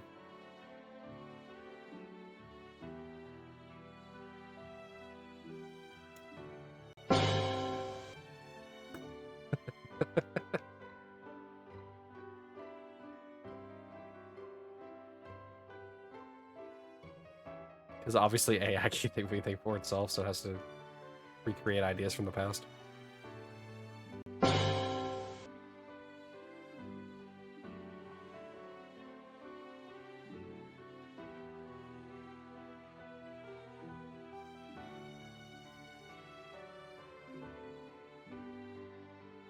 Also, how many checks on Axu and Finnegan are you already, Niels? Or are you not keeping track of Finnegans?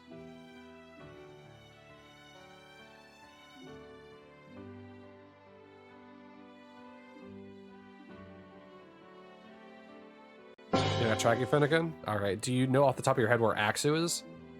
Also, this is Lillikov Museum from Oros.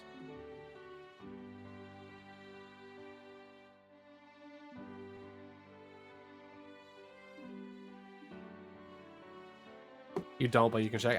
Don't worry about opening up Pokemon MMO. You can just tell me later. When you actually organically get on the game. You know, actually, was something that's kind of funny. Niels, in the days whenever I was a teen, there is, a website called Beyond. And you can make all sorts of different games with it that kind of played like this, or kind of look like this, you know, pixel-based games. And they had a Pokemon game. Well, quite a few of them, actually. But they had a Pokemon game where you could either A, be the Pokemon, like with Mystery Dungeon, and you would, like, learn the 4 moves. Or you could be a trainer, like with PokeMMO. And you could tell all the love that went into that game, but it was not that popular. But it was super fun, and every attack was, like, super, like, it was either good or it really wasn't. And one of the moves that for some reason wasn't, like, coded properly, which, funny enough, actually was a good thing because it got buffed in like actual Pokemon. I think it's called Razor Wind, I think. It's like super weak in like some of the early gens and then got like super strong, like super buffed, like in like one of the future gens.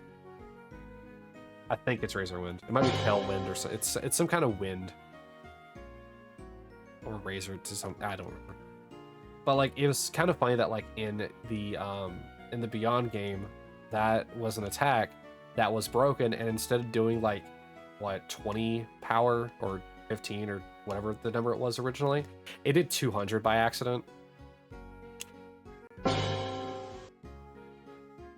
And so there was an overabundance of like grass types, I think is what the typing of the move is. It was either grass or flying, but I'm pretty sure it was grass. It's been, mind you, it's been years and years and years since I played that game. Razor Leaf? No, what? No, maybe it's not grass. Hold on.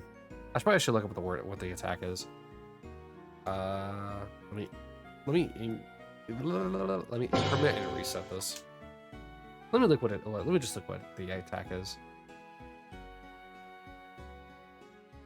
I need to go to Cerebi.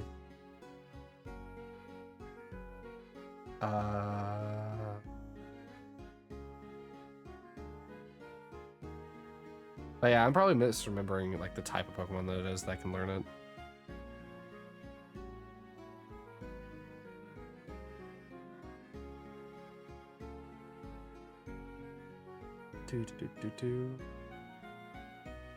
Ah, sorry, it's Rapid Spin. It's Rapid Spin, not Wind. So people were being water types, not grass or flying. It was water types. But yeah, they were using Rapid Spin. And instead of doing 20 power, it did 200 power. And like that's such a funny like coding quirk. Like back in the day for those fan-made Pokemon games. But now like what? Rapid Spin does like what? Significantly more now, I think.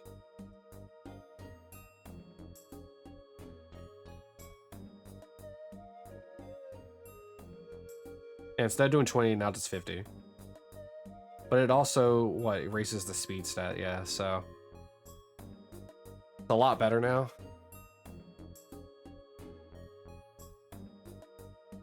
But it was so silly. I might have been thinking of grass because I kept fighting Pokemon with Magical Leaf whenever I was playing Leaf Green yesterday.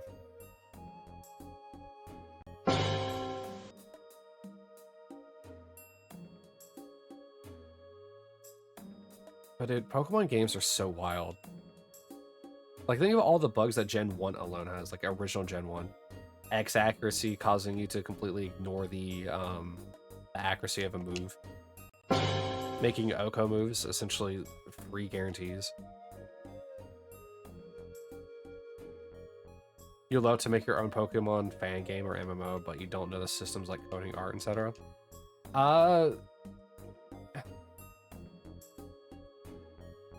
To be fair, it all depends on what you're coding in. So like, you'll have like an idea of like how to code a game. Like this is just an example. You have an idea of how to use a code a game in one system, but you wouldn't know how to code it in another. You'd have an idea, but you wouldn't know until you actually did it. Because they would probably use a different programming language. And then art is completely based on what type of game you wanted. If you want 3D or 2D or pixel art, 2.5D side scroller. Because there are 3D side scrollers as well as 2D side scrollers. You know the concepts of coding? Gotcha. I had my own game on Beyond as well. It was a Resident Evil type game.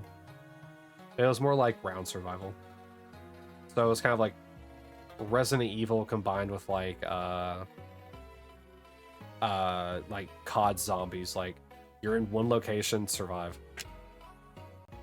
But you could actually get to the end. Like if, else, and while. And alright.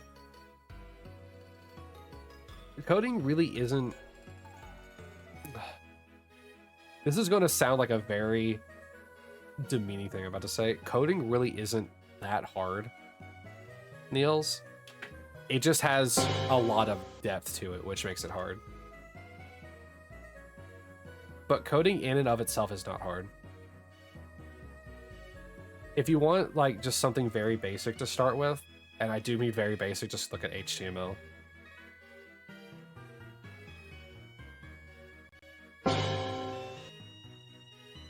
Because like a lot of websites use HTML, and granted that's just more like for like looks than anything else, but it's still coding. While programming in and of itself is vastly complicated because it has a lot of nuances. Wasn't looks cascading style sheets? Yes, it was. But that's for...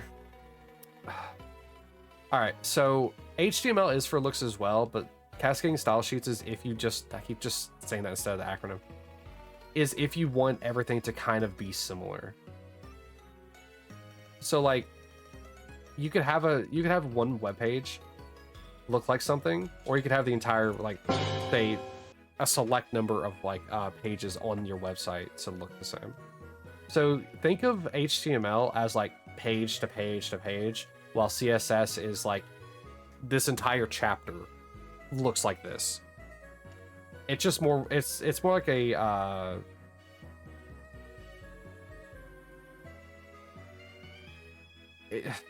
it's still a formatting thing. Like for, what am I doing?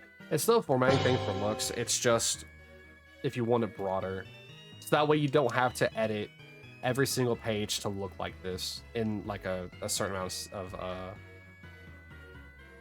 of like pages. So you could like say so if you wanted the page to look like this, but you already had like the idea of what it was, you could have the HTML reference the CSS, and then it will automatically format to look the exact way you want it to. You could have multiple CSS on a website and just have your page reference a different one, and it'll style it like that. You remember messing around with C# and Unity at school? I mean, that could be a good gateway for you.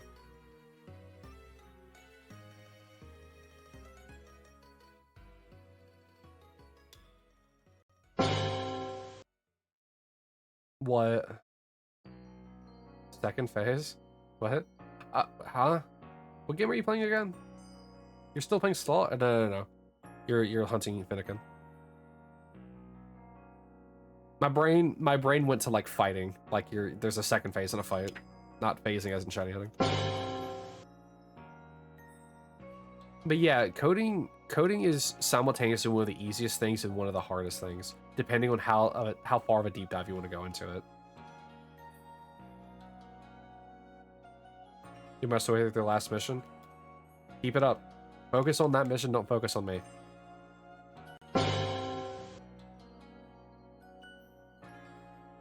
Yeah. And shiny Bagon. Let's go. Now you have a shiny Salamence whenever you want. But like, I know that there are gonna be people that like, if people see this like in the coding and programming community, they're gonna be like, "What is wrong with you?"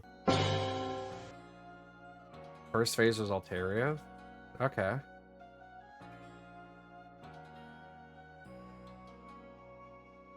But they're definitely gonna be like, "What's wrong with you?" Coding can be hard, like all the time. Yeah, but you have to admit that it can also be super easy sometimes. Like people that have been doing coding for like 10 years are like, yeah, it's super easy. But coding to someone who's just starting out can be super hard. Even like a couple years after the fact, it can still be super hard. Some people coding and programming, it just clicks, and some people it doesn't. It doesn't make it any less easy or hard. But how does one learn the language? You play around. You play around. There are websites that, so depending on the program you're using, for like the languaging, for like the language that you're working with, the program itself will have documentation, which will tell you a bunch of different like, not formats. Why am I blanking on the words?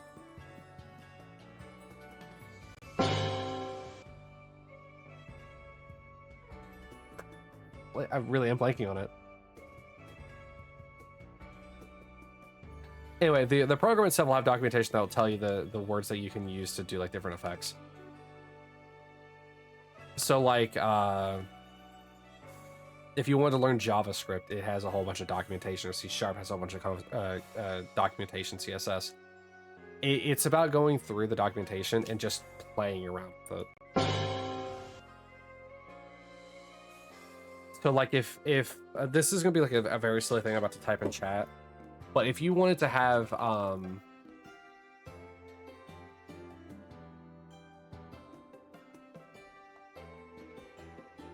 don't know, something, so it was, it's like for HTML, that's something that it would look similar to.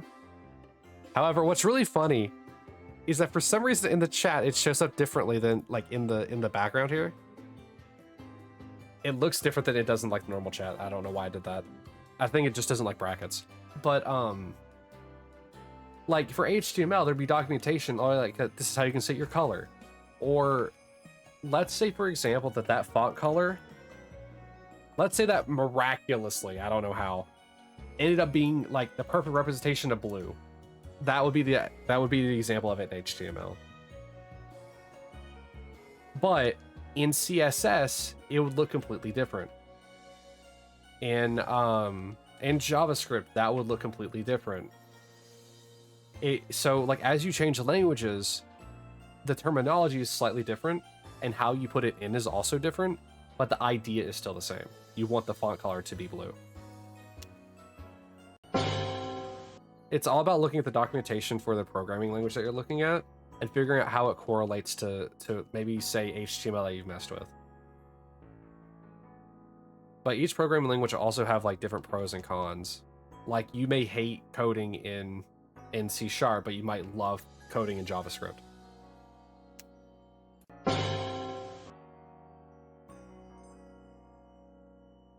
And there's other like things that you can do as well. So like if I wanted, I'm trying to remember the coding from when I made Residing Infection. Actually, you know what? I could just open it. How hard would a good Does language be to learn? I don't know it. So I couldn't tell you. I've been out of the coding and programming game for so long, Niels, I couldn't tell you.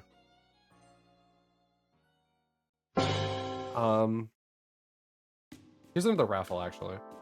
Let me open up...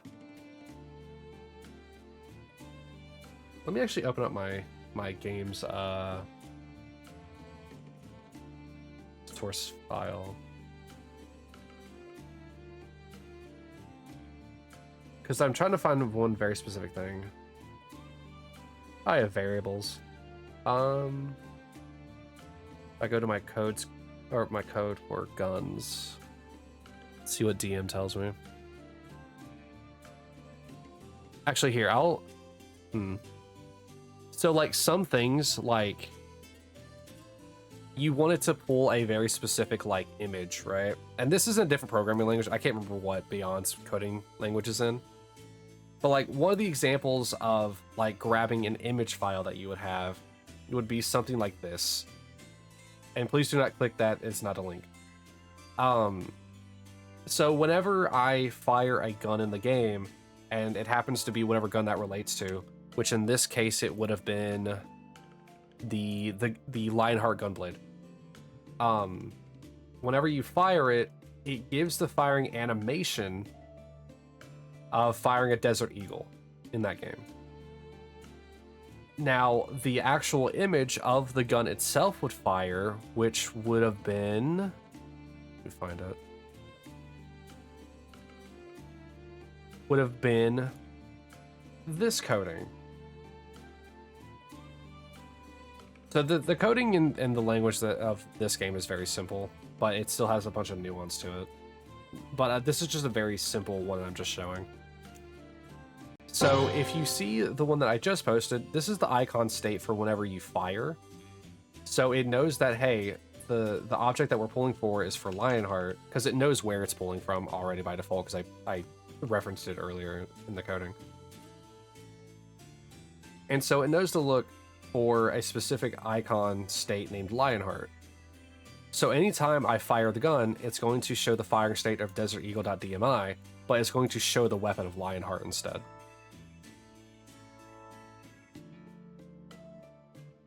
Granted, I say firing, it's more like cutting because this is a melee weapon.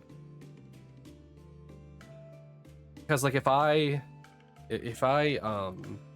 pull the icon itself, like how it's in guns icons melee.dmi, that's how it knows to look for Lionheart, because that's where it's at. Because inside of the melee.dmi, there are different icons, and one of them is just named Lionheart. So that's how it knows to pull that from the icon state, because I referenced it literally in the lineup of it. So this is what I mean. Some programming languages are significantly easier to learn and mess with than others. And usually if you try to compile your source file, or your files in general really, it will tell you if there's problems for the most part. So like if for some reason I didn't close off the guns icons melee.dmi with an end quote there, it would flag it and tell me, hey, there's an issue here. But that doesn't stop bugs from happening as well. Because you can have like a bunch of code that overlaps with itself. I think it can cause problems because it checks down a line as opposed to being called to the correct thing that it wants to reference. So like if I had a second melee.dmi in the guns icons section, it wouldn't know which one to call for. And so it may flag it as being an error when it's not. And it'll eventually get to the right one anyway. This is why whenever you are doing coding, you have to label things correctly and efficiently, and not have too many things like with potential overlap. And that also changes with your programming language. Hi, Lavender. So like in a lot of programming languages, they'll look for like identifying numbers like 1. And so if you say, you know, icon state equal 1, for some reason, like let's say down the line I want to add something, it may reference the idea that like, oh, I'm looking for icon state 1, which may cause a whole bunch of other issues to arise. So that's why having like proper naming helps out a very significant deal.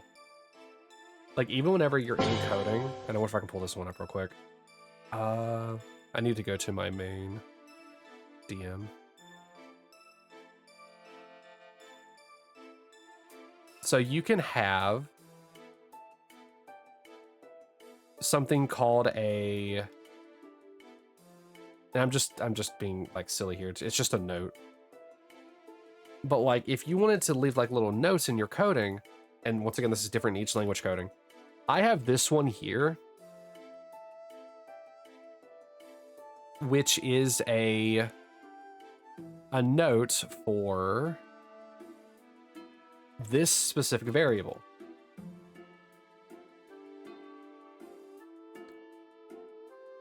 So it'll say, it says var constant max text length equals 400. And then the note beside it is literally just saying, you know, max message length in letters. And so like you can have like little notes like that that also tell you what everything that you're making is. And since that's a variable that's a constant variable, it's literally no matter what you do in say like the text boxes, it will at most be 400 letters. And once again, every language has different stuff like this. And that's why the documentation and reading is very important. Because if I went to JavaScript, or if I went to C#, or even now every single language has left my mind. Even like Godot's language and stuff like that. Like, I have an idea of how this would work, but having the documentation to read up on will help me see what it is. And then just messing around and playing around with it will help you see if it works or not, as well as compiling to see if there's an error with the code. You've done it, 22 minutes. Hey, you've S-ranked every single mission. Congratulations, Sal. You deserve it. Here, here. Oh, here, hold on.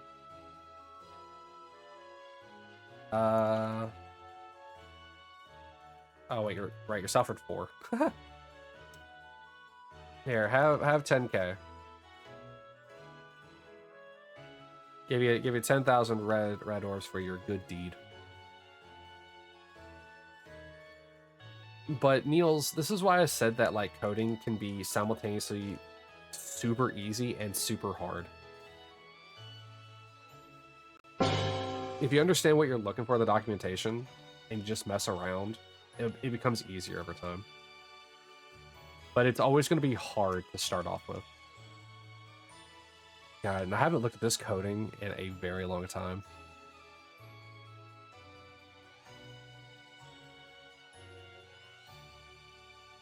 It's super weird to look at. Because, like, I had variables for everything. Like, here's a variable for some of the stuff. Mind you, these are like constant variables. And those are, it doesn't show that the it doesn't show the line differences. But usually if you have different coding, you want them on different lines. So like it'd be like accuracy level equals 0, enter, clip level equals 0, enter, fire rate equals 0, enter. So that way you can have different lines for each coding. If you have one big string of coding, which, granted, some languages will let you do, it is not good. Because you want clean code. Clean code is probably one of like the hardest things to properly implement whenever you're doing it. Also, Sal, I gave you those points as a congratulations, and you immediately gambled it away. What kind of gambling addiction do you have? Yeah, like I have not looked at these in forever. Like my NPC coding. Like, maybe I should do a stream where I'm just showing off this coding. It has been so long since I've touched it. I probably couldn't remember what half of it does.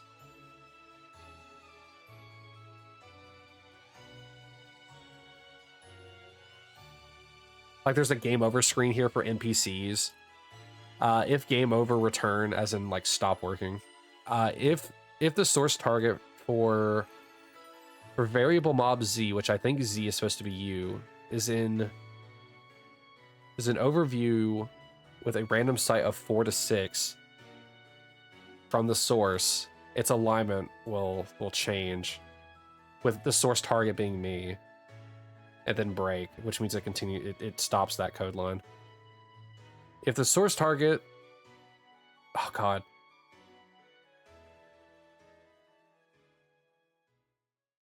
Oh boy. Okay. If source target spawn source fire speed will equal the source NPC return, else spawn random in spaces 10 to 30 source the NPC return.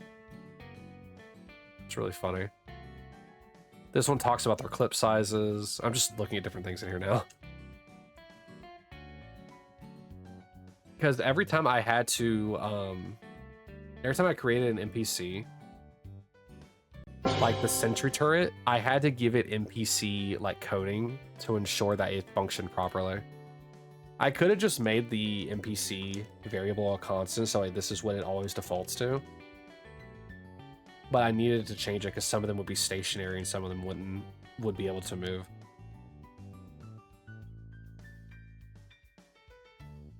Like it's really interesting like looking at this coding. If the turret dies, there's a death state as well. And then had to change its density from 1 to 0. It's super. Coding is one of those things where it's like it's really fun for me anyway. It's really fun to look at because I can see how everything correlates to one another. I wish there were some games in the past that I got the coding for, like the source coding, just so I can look at them. I'm a nerd when it comes to source codes. There's save for talking in chat, the saving and loading system, because it has auto saves and auto loads. So it auto saves like anytime. You can have it manually save or it'll auto save after every round. It auto loads whenever you log into the game.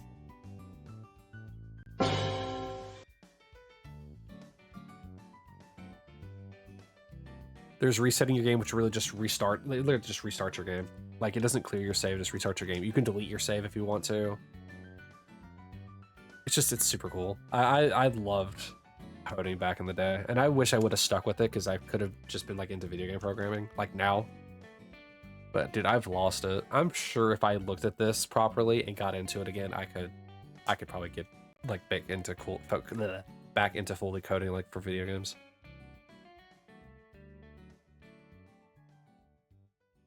Huh.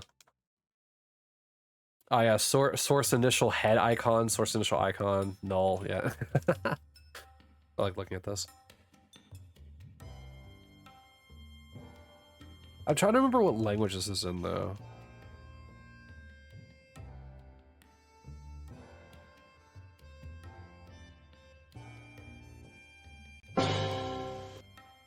There's a shop, there's a special merchant. Maybe one day, right? What I should do is I should stream this game and open the server, or open up a personal server so that you guys can join in to have fun with it. Because these games were all like personally hosted.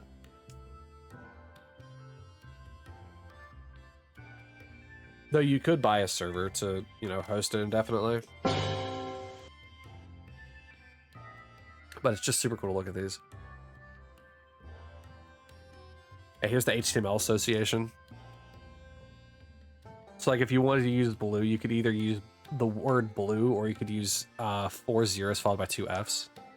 You had to do very specific like color coordination and some of the stuff in order to make sure that it actually properly worked. Because this coding language doesn't have innate HTML. Doesn't have it innately built in.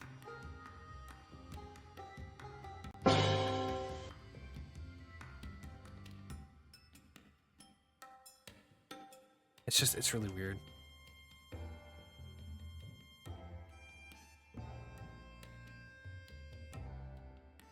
HTML associate black with all zeros.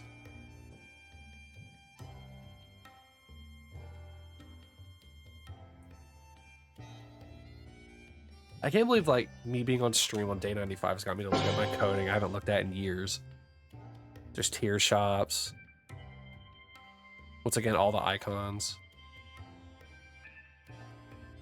All the different firing states. The firing states for guns were always really funny.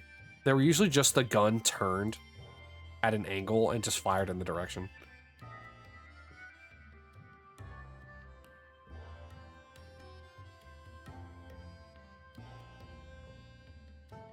recurs, variables, vehicles, verbs. Because this was a game, since it was played on PC, it had verbs that you can use. Like, you would click on them and it'll do stuff, like jump or band. So instead of, like, you know, / like you would here in the chat, you would just click a button, and you could be able to interact with it that way. A new, like, window would pop up.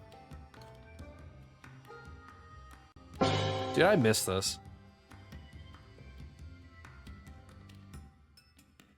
Anyway, the whole thing about this, Niels, if you're still listening to me rant and ramble,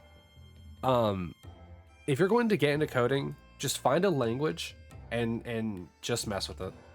Whichever language you want, find its documentation and just read and mess with it.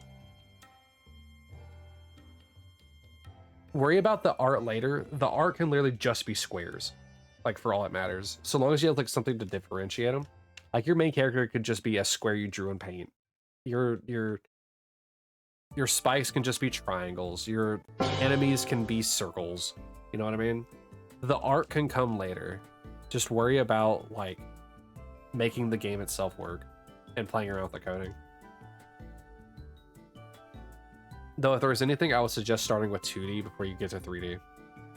Time to install Unity? I mean, fair. I would suggest starting with 2D than 3D first, because 2D is easier to program in than 3D is. In my opinion.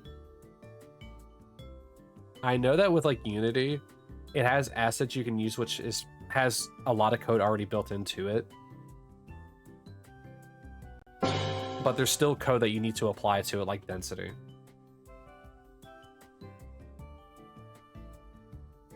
Or if, like, it has, like, physics interactions, you know what I mean? Like, you can make a piece of land bungee like a trampoline.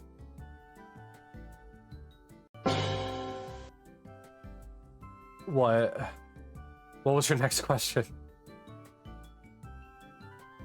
Dude, coding is so fun. If you have brother, if and this goes out to anyone who hears this, if you're ever curious about coding, just there's documentation on every coding language out there. Like, whether it's the engine you're working with, like Unity in this case with you, Niels, or documentation on just how to get things set up, like with RPG Maker.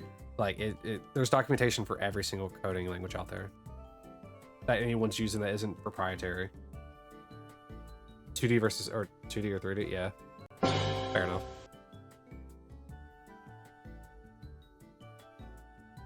But yeah, just pick one that you want to learn. Doesn't matter which one. And just play with it. It will always be hard, and then it'll start getting easier. For all intents and purposes, my game that I made back, oh god, 12? I think I was 12? Might have been 13. It's one of those things where, like, I had to play with it, and it took a while. It also took looking at other code. That's another important thing. Having references as well to, like, look at other code and being able to see, like, what they do. It's also very helpful. That's what the point of the documentation also is as well. So you should not be following tutorials. You can. There's nothing wrong with following tutorials. However, the problem with following tutorials is that it doesn't teach you the muscle memory of it. You know what I mean?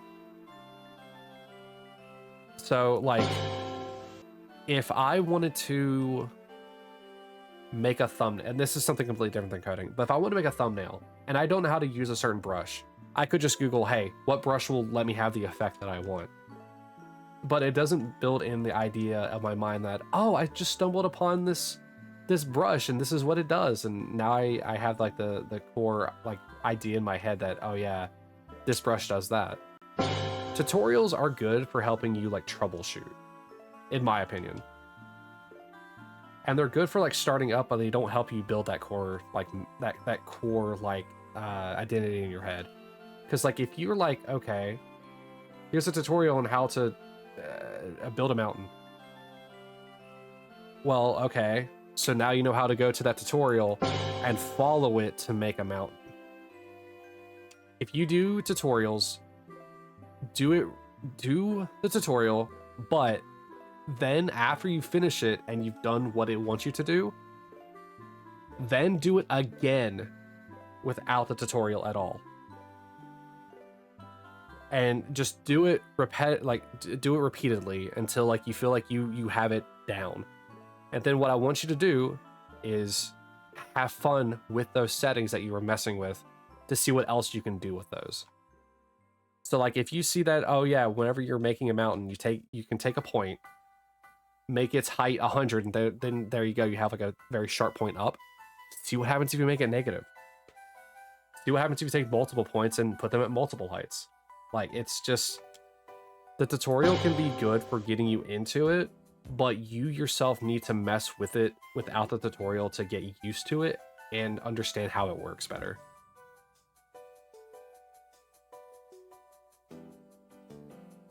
Like, coding is hard. It will always be hard until you do it. And man, even veterans, like 15-year veterans, 20-year veterans, will tell you that, like, it's one of those things where, like, you can know what you're doing, and you're still gonna mess up. You're still gonna mess up. There is no perfect coder out there. And if they say they're a perfect coder, they're lying.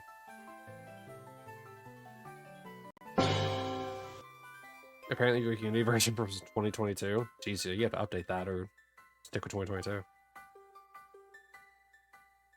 Also, knowing what version you have is good because you can pull up the documentation for each specific version of the program you're using. But yeah, so I guess your two options are, you know, grab the documentation and jump in with just random different variables to see what they do. Even if it fails, you know, you'll know what doesn't work if it fails.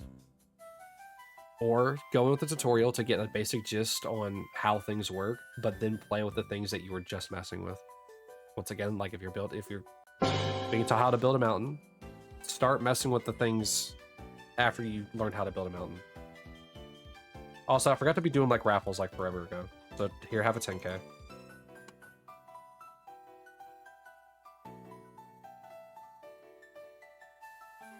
The more you mess with the coding, the more you'll get used to it, and the more you won't need a tutorial to even mess with it. You might still need the documentation every so often to like remind you what a variable may do. Like obviously width and height would be like something, but like let's say for some reason you don't remember what the luminosity scale for the light bulb is. Like, the luminosity scale could be like 1 to 10. What happens if you set it to 11? Does the bulb just like start getting like so bright that you can't see? Sometimes the programming language will actually let you go beyond with the luminosity, or sometimes it might cap out. Like if you set the luminosity of the sun to 10, does it illuminate the whole world? Well, if you set the luminosity to 100, does it make everything just pitch white? Like,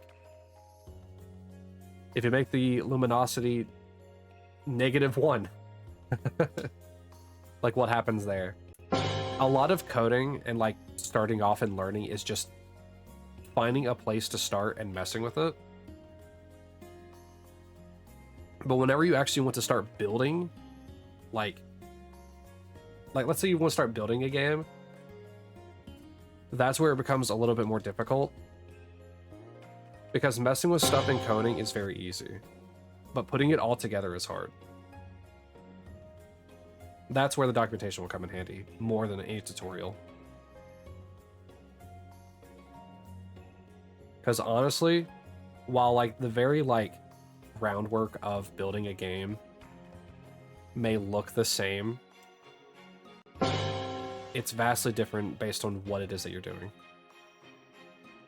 So like the groundwork for, let's say No Man's Sky. Let's say it's made in Unity and Outer Wilds is also made in Unity. They could have completely different base building. Their base coding for like the floor that you start on could be completely different.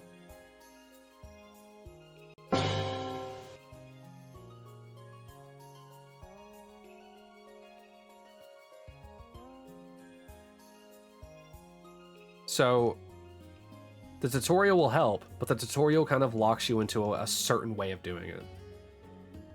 Oh, ho, ho, ho, whoa, whoa, whoa, whoa, whoa, hey, hey, Mewtwo, hey, no shot, no shot.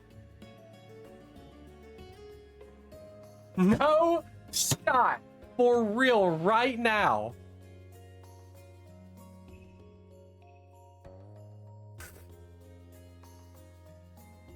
Ah! Oh my god. That's oh, you know what's really funny about this? This is the game that disappeared earlier. Cody gave us Mewtwo. Holy crap, that's straight Master Ball.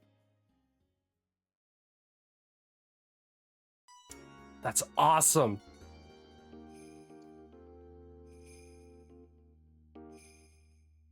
Ah, dude, Mewtwo also doesn't have a name yet. I don't think anyone's chosen one for it. What's funny is right after you sneeze, Mewtwo turns green. Alright, Mewtwo's day was added to the Pokédex. Mewtwo, the genetic Pokemon. It was created by a scientist after years of horrific gene splicing and DNA engineering experiments. No nickname for Mewtwo. No nickname. Oh, man. Alright, okay, so I need to close this one, and then I need to save. Yes, save, alright. Oh,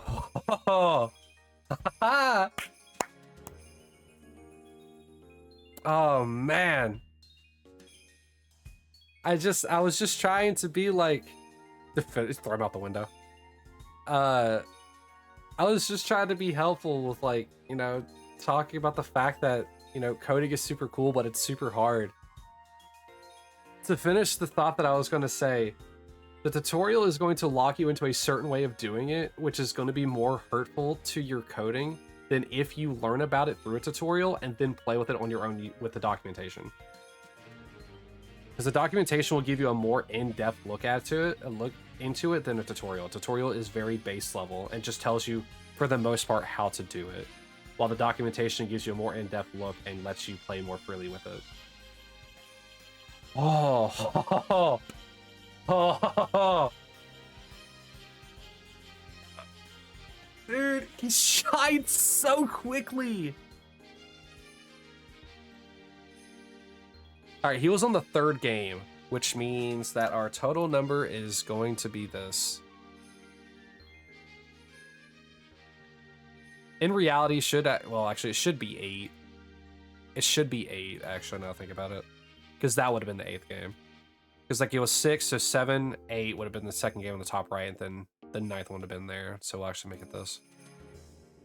Is this the fastest one yet? No, it is not. It is the second fastest. The fastest one was Snorlax at 1009. That's awesome, though. All right, so we got Mewtwo in 1,878 checks. Ah, that's wild. I don't even know what to do now. Because this isn't like, I didn't get it in such a short amount of time that I will have much time to play ZA. You know what I mean? So I think what we should do is go somewhere else. Now, what are we thinking? What should I hunt now? This is super cool. I don't want to waste too much time stuck on Mewtwo, but what else should we hunt? Also, let me double save this game.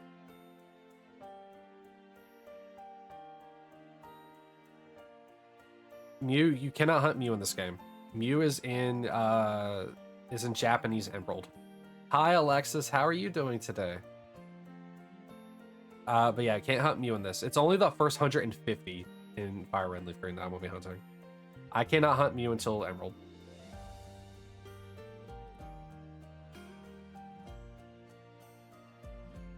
We have some static encounters that we can still do. We have random encounters that we can do with the grass. Like some of the static encounters, we still have Zapdos, we still have Moltres.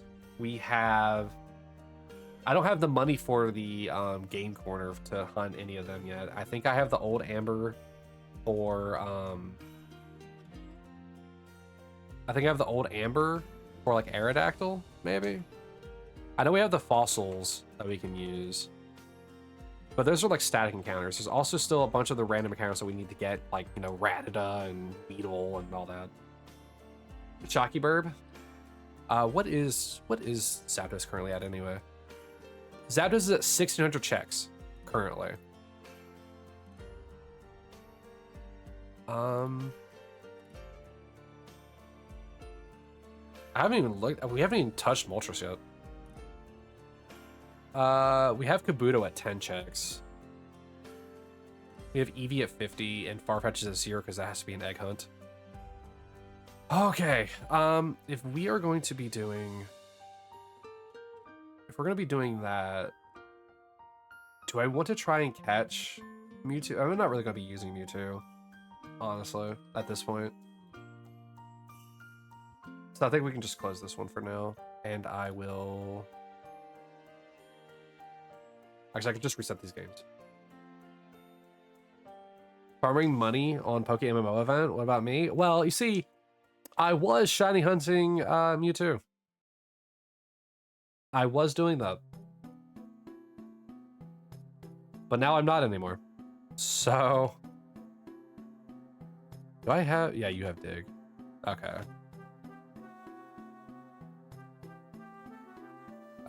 Back out of you, go to you. Back out that one. Here. Oh wait, Nidoqueen does Sand Slash is the one who has it.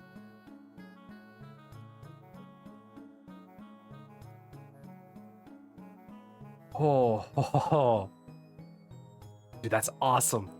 Okay, all right. Let's go to Zapdies.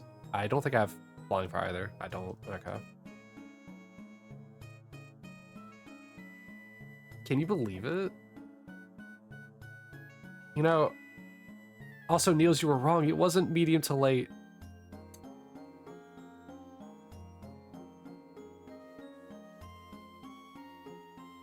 It was just... Dude. Mewtwo at 1878. Can you believe it? I can't. And I'm the one who got it. We'll do some moving around of the images here in a moment. I just need to get the right Pokemon for it. Yeah, there he is. Ah!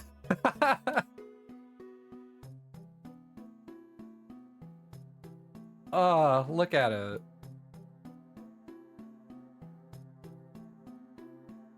Brother.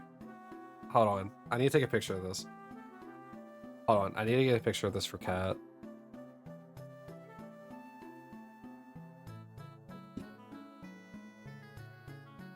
Let me send this to her.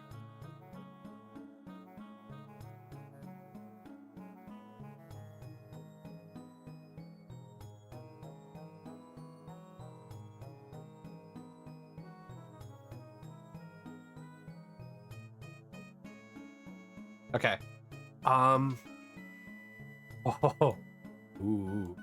What? Okay, so it's calm nature, which is kind of funny. Mewtwo is anything but calm. What does calm nature do? Pokemon natures. Because I don't have a memory of what the natures are. Alright, so calm. Attack goes down, but special defense goes up. Well, it's not like Mewtwo should be attacking physically anyway, so that's fine. What does it start with? Swift Recover, Safeguard, and Psychic. Okay. Oh, man. Mewtwo and the Master Ball. Classic right there. That's awesome. I love it. I love it. I love it. I don't think I can get the... Can I get these two games to trade? Now that I think about it? Because they are two different games. Can I get them to trade? I actually do not know.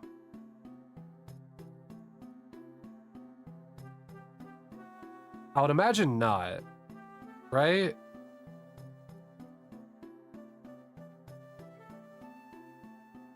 All right.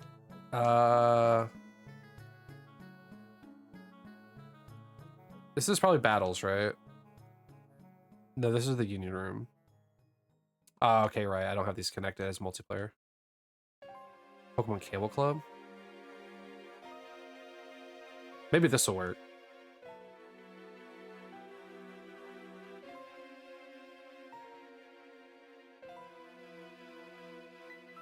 I doubt it, but it doesn't hurt to check, right? Actually, I wonder if I can use the emulation for that.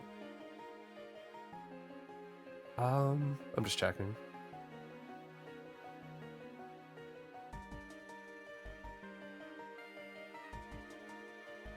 I do not see anything here for that.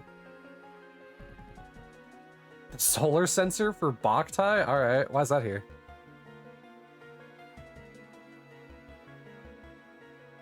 Yeah, okay, I'm not seeing anything. Alright, we'll just cancel this.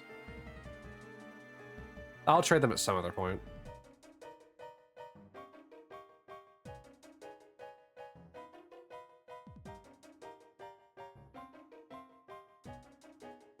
Okay. Alright, okay. I don't think I have these labeled either. I don't, okay.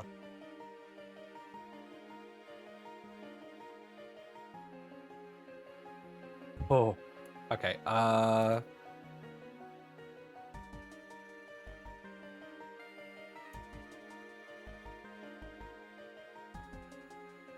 as to why a Cubone and a Voltorb are here, I could not tell you.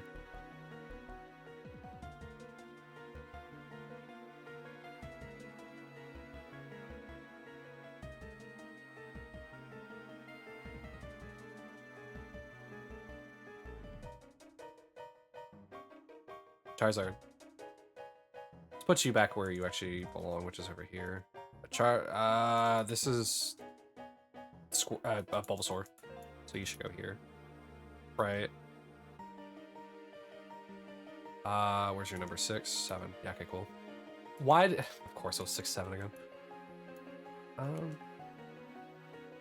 All right, so I need to trade out Krabby for Pidgey.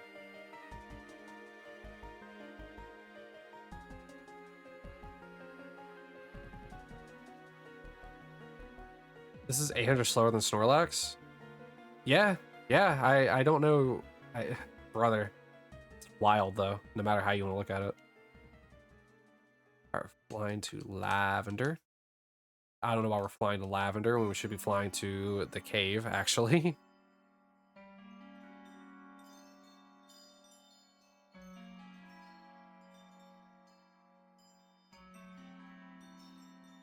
There we go, Rock Tunnel. That's where we wanted to go.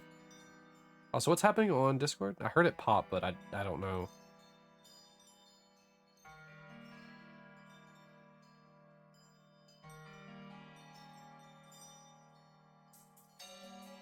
Why did I hear it go off? Like I have Discord on. Or I have Discord on my computer now, but like, why did it go off? That's what I don't get. Oh well. Alright. Alright, so we need to go inside to get the Krabby back so we can surf down to Zapdos again. Somehow we always keep coming back to Zapdos.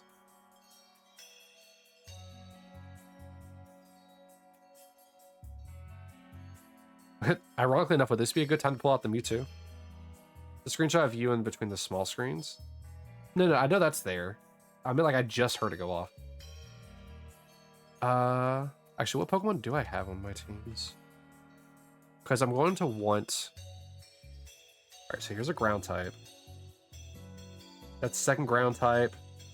I probably should get rid of... Articuno. Because I don't need another type that's weak. Yeah, use Marowak.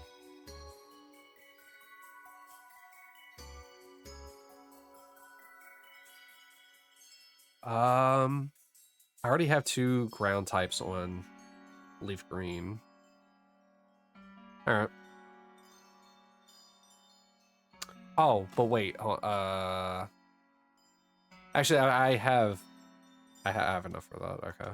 I was gonna be like, I need to have like something for like, you know, paralyzing it. But I already have that.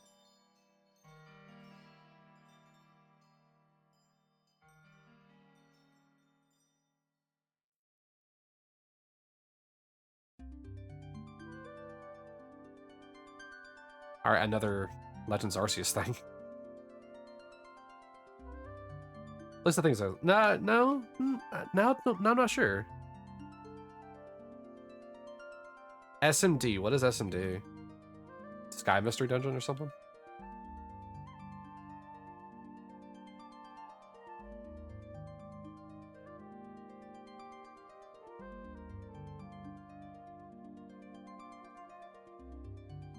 Oh, wait, hold on. Super Mystery Dungeon? Is that a thing? There's that one. Getting little max repels. Just a normal repel. Do I have a normal repel on this one?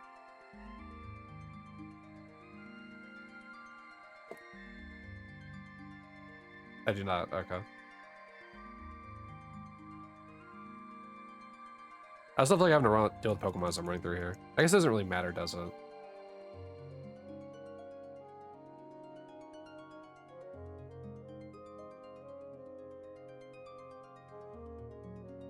Oh, look, Pikachu. Ah, yes. Dual Koki. Alright, let me do that. I'm just going to move each game individually.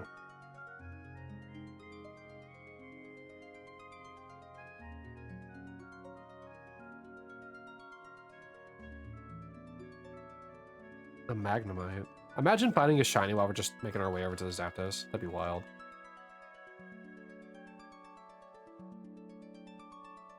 Oh, wrong button.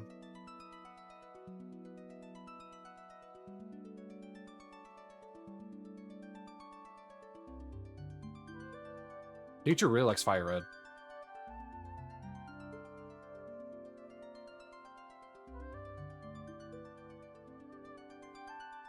Okay.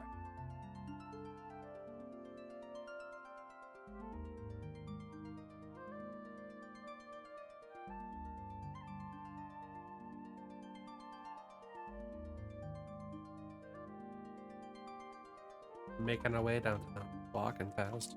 Faces passing, I'm homebound.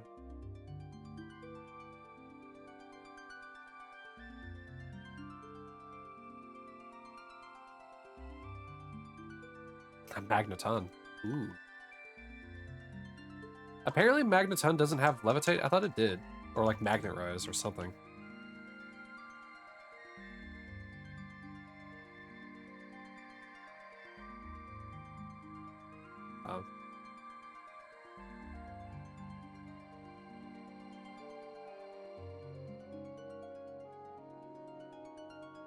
Okay.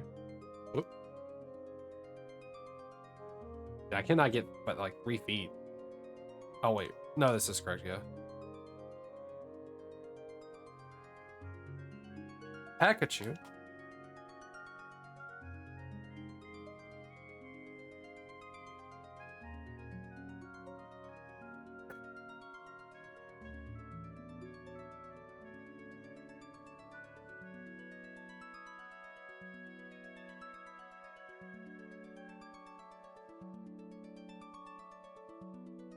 Brother.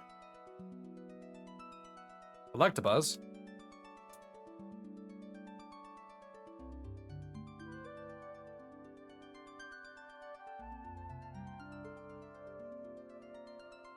Brother, what's going on with Fire Red?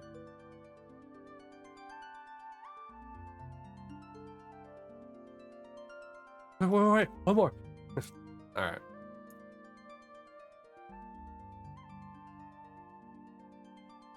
Alright, let's save it again, but this time at normal speed.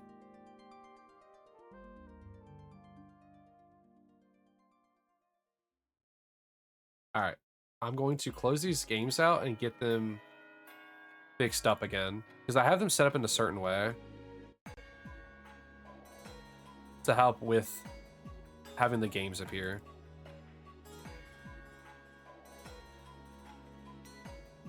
Okay, Fire Red again.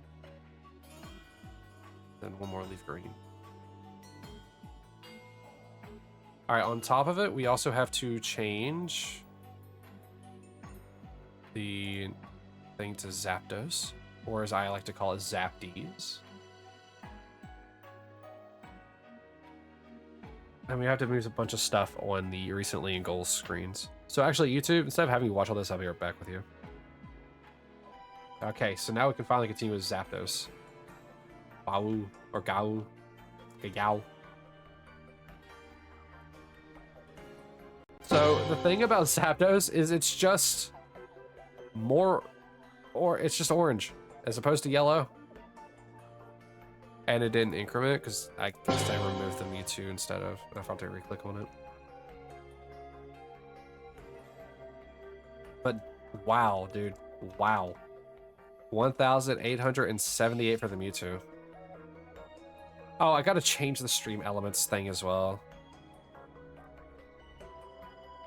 Because stream elements says if you look up hunt, I think, it'll tell you that I'm still hunting Mewtwo. Let me change that to Zapdos. I forgot to do that. It was like one of the few things. Oh, I gotta change recents as well.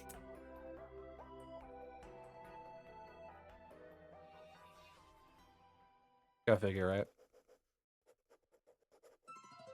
Alright, so that's saved, and then the next one is... Oh! Mewtwo gets to go into the under odds section. Mewtwo at 1878. Snorlax at 1009, and Magikarp at 2195. Let's see, where is my recent shiny list? Squirtle is getting kicked off.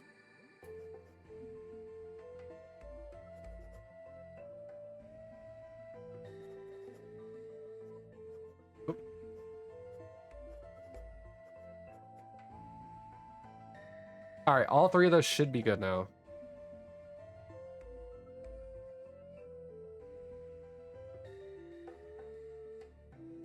But I didn't update them in that order. But I appreciate you doing them.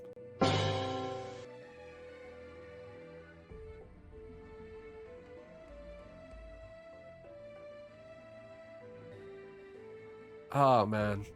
Who would have thought that Mewtwo was going to shine so early? You know what I mean?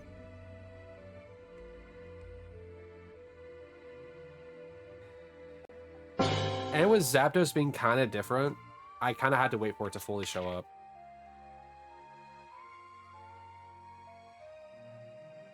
Oh. Alright. I feel like a dweeb every time I, like, react to a shiny, like, showing up. I feel like a dweeb. He was very worried it was going to be another 20k. So was I. Like, how do you think I feel with Bulbasaur at 16, Doduo at 12, and Articuno at 23? Like, I was not expecting that to be a quick hunt.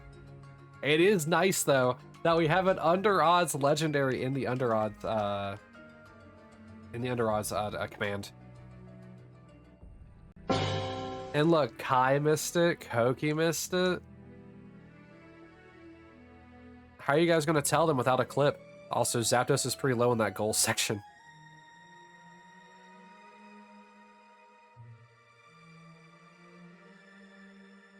Much better. But I was, you were here. Yeah, you were. Yeah, you actually were here.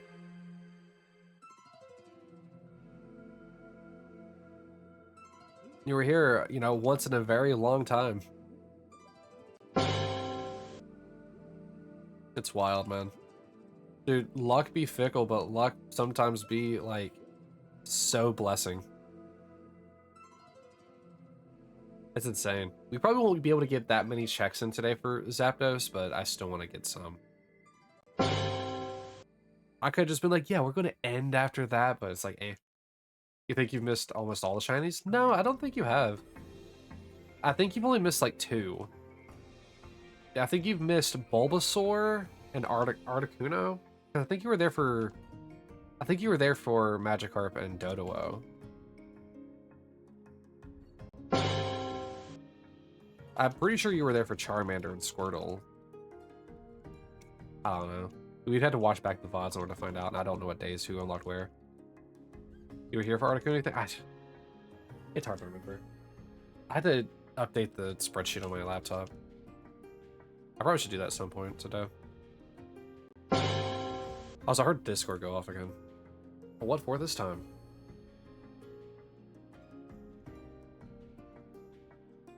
Oh, the Destiny thing. Wow, I can't believe that they actually let Alright, hold on. I need to block this thing because it keeps giving me notifications for the at here's that I do not want.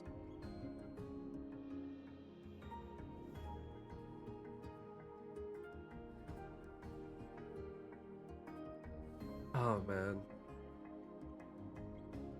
I wish my model would show how much I'm smiling from getting the Mewtwo. You have a spreadsheet for the who was here for the show? No, no, no. No, I have a spreadsheet that lists all the shinies. It has their date start, their clip, their total checks, if they have a name, stuff like that. I guess I could just go ahead and grab it and see if there's anything for Mewtwo.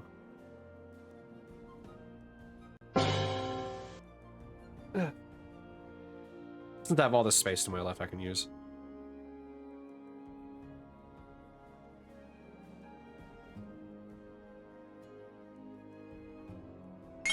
Oh, is it actually dead? No, it's not. Okay, I just didn't put the button hard enough.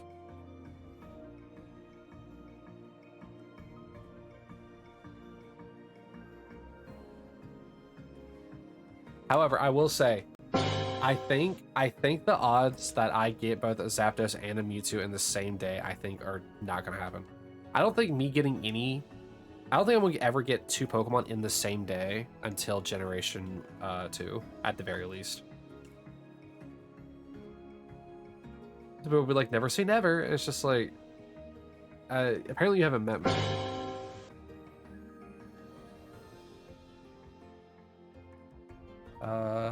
Okay, the all Pokemon checklist. Just I'm pretty sure this is the one I want to use.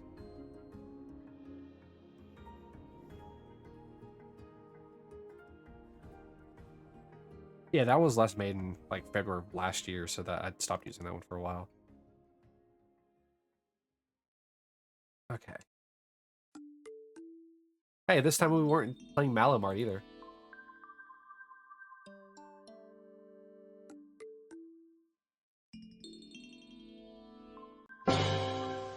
You beat Wolf, Chase, and Jack all in Monopoly, huh? I'm not surprised. Did you do your jail strat that you like to do so much? What? We're on day 95, so let me actually go down to Mewtwo, because we started on day 94 for Mewtwo. So let's see here. Mewtwo, we have it. We have seen it. We have caught it, and it was shiny. All right, it had 1787.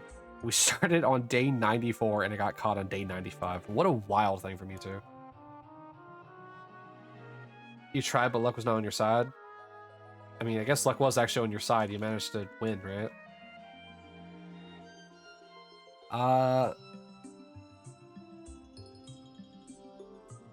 Wait a minute. Hold on. Actually, you might have named Mewtwo. Hold on.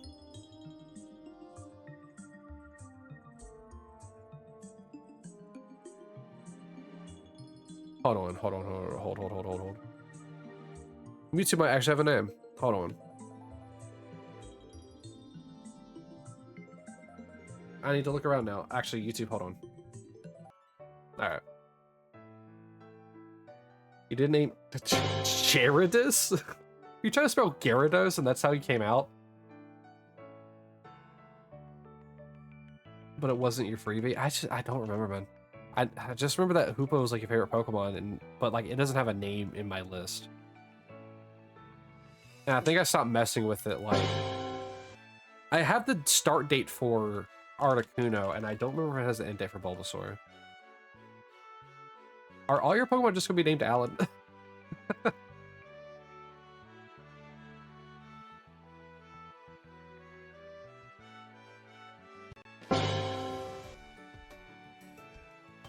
Just assume that as yes.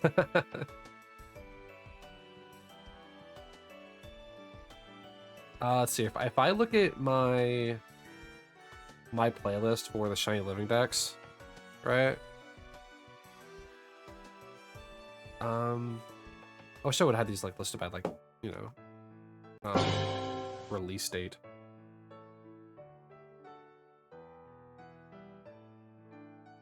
No, that's too far. That's too late. That's too soon. What?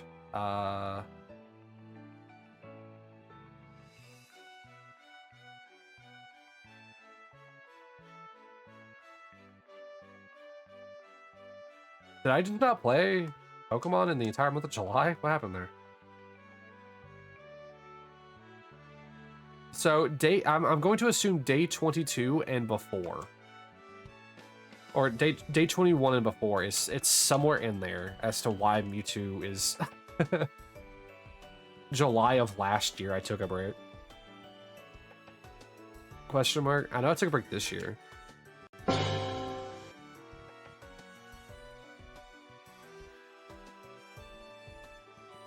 I don't know. It's a lot of time to cut through. Oh. I can check which days it is to be precise later.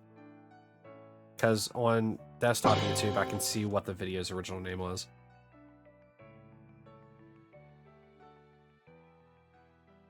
Well, yeah, but that was earlier this year. What I'm talking about was like July of last year.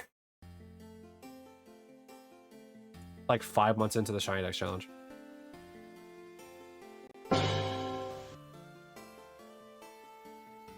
Because I'm pretty sure other games got uploaded in that time.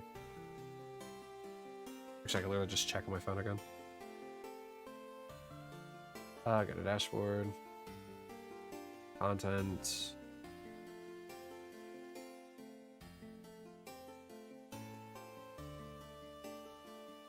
Now just look at my videos and go in between.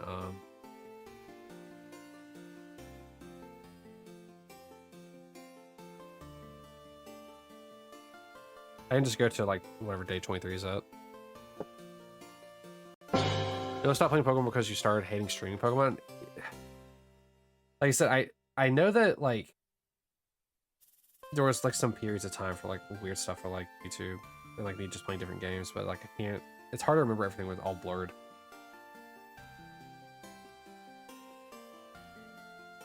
Oh, I see. That's what it was. I was streaming like once or twice at the most, and I was playing Timesia and Legend of Dragoon at the time.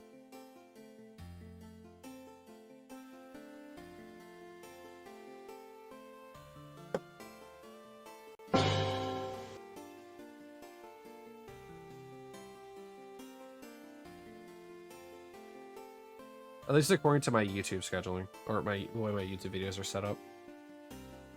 Because it's like days 1 through 8 are all in a row. We played Mega Man X, and then days 9 through 13 were all in a row. Then we started playing Legend of Dragoon. The days 14 through 19 were all in a row. So I don't know. I do know that we also were playing Eternal Darkness as well pretty early into this. And since I didn't record that for YouTube, I don't know.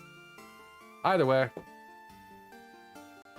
it's in the first 20 or so days on why it is that Articuno is called Big Green, or not Articuno, why Mewtwo is called Big Green in my spreadsheet.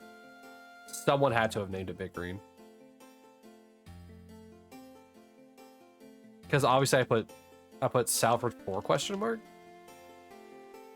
But I didn't put a question mark beside the name. Oh well. Hi, Lav. You enjoying your popcorn? Are you here with the popcorn hoping that I get a Zapdos shiny as well? Oh, I just realized I'm leading with Articuno. Oh well. What will Ice Beam do to it?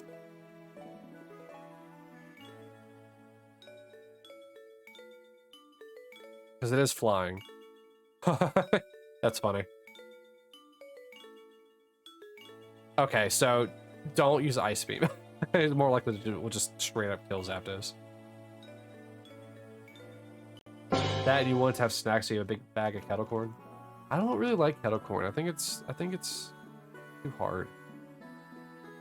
To be fair, I've only recently got back into maybe kind of like popcorn.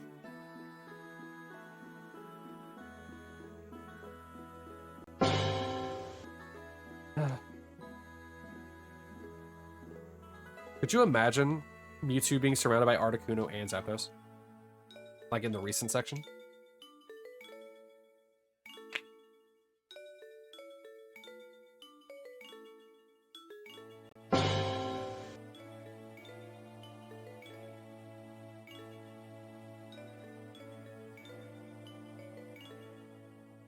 Oh. Hey, who's gonna tell Kai that I got the B2?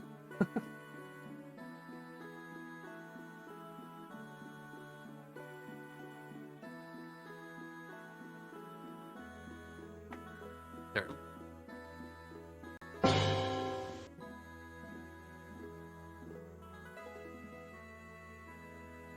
So what time it actually is? It is 5:10. Okay, I will have to stop here in a little bit. I think I'm probably gonna go for maybe another 20 minutes or so. I'll see if I can get to 2,000. I don't think I will, but we'll see how far we can get. I can, at the very least, I can get to 18. Maybe if I stop getting distracted as much as I have been this stream. The YouTube bot is going to be all sorts of just paused at random points in time.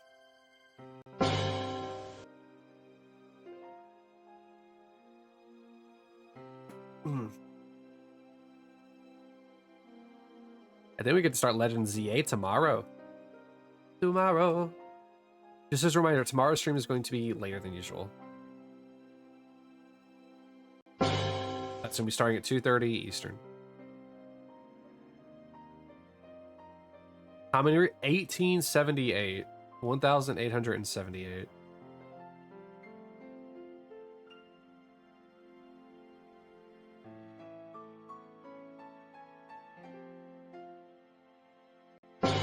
Dude, egg hunt. I just realized egg hunts are going to be a nightmare. I need to not do as many of those as I can. That needs to be the minimum amount of hunts in this game. Even though I need to do like 6 at minimum. And then I know some of the trade Pokemon also have to be done as well. Like Farfetch'd. Farfetch'd just as being eggs, so that's 7. Is there anything else that needs to be egg hunted in this? Eevee's a gift Pokemon, so that can. Technically Eevee has to be egg hunted. I have to do 2 eggs for Eevee. Because I need...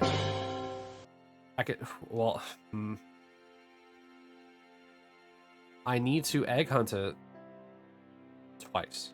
Because I need to get it shiny in both Fire Red and Leaf Green.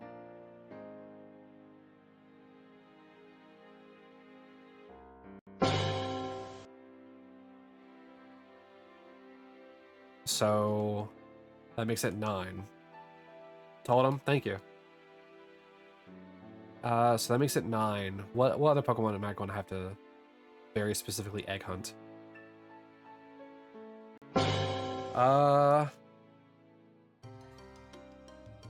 Raffle, by the way.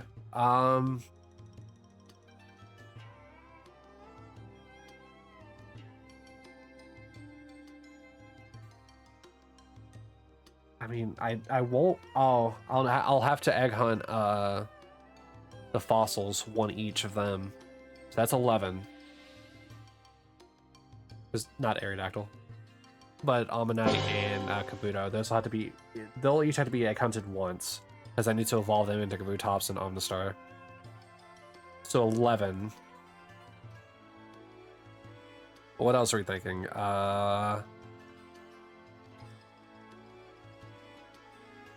Mr. Mime, I'm pretty sure will have to be, so that's 12.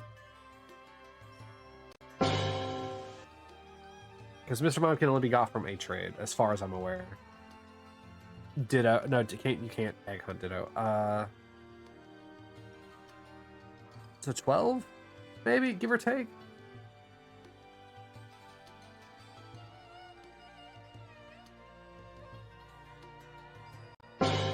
I have it listed in my spreadsheet, like which ones I have to egg hunt, because they can only be got from there. However, I'm probably wrong. I probably have it set up on my I probably have it set up on there where it's like, oh yeah, you can get these Pokemon through trade, and so it's probably like, oh yeah, just trade for the shiny, stupid. Well, you can't because they're shiny locked on trade. Like the far-fetched. It always has the same stats every time you grab it.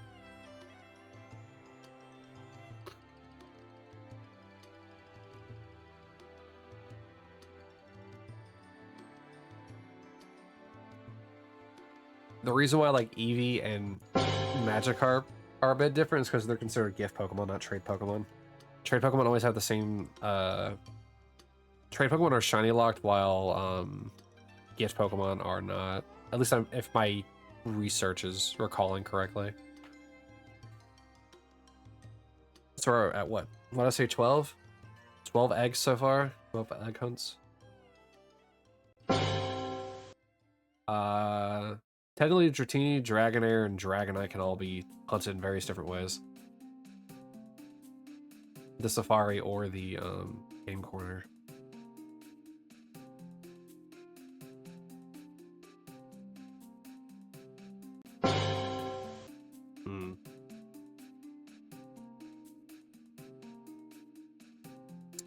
What else? What else? Is there any other Pokemon that you only get one copy of in a game?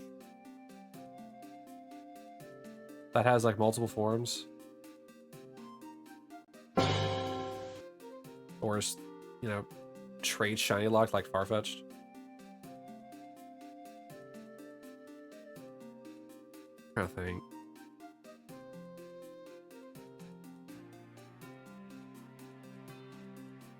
If we didn't have Snorlax, we would have had to egg hunt him. But thankfully we have that. Granted, there's 2 Snorlaxes, but you know what I mean. I'm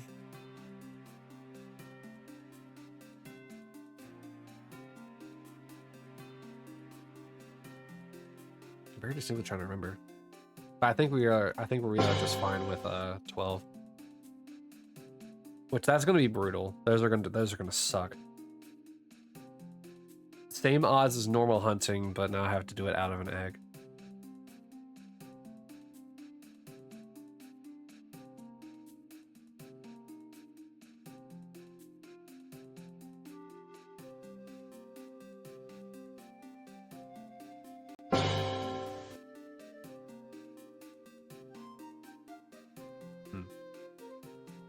Oh well. Yeah, I think we'll be able to get to 1900, but I don't think we're gonna get to 2K.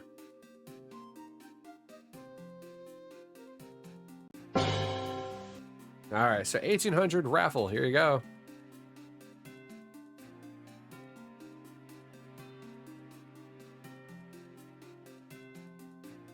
Sorry, I'm checking something.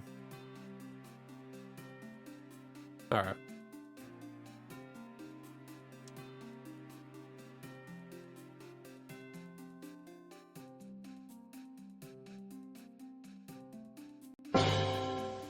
We don't have to hunt any Johto Pokemon, so it's not like we have to, like, do a second Scyther for Scizor.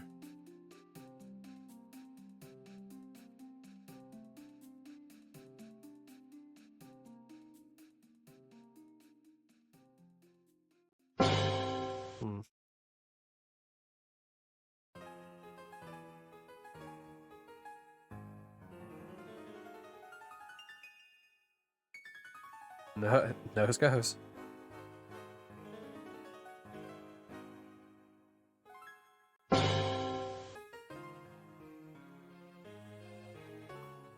It says instead of Kai. He did not say it would happen. He did not. You did not say it would happen. But thank you.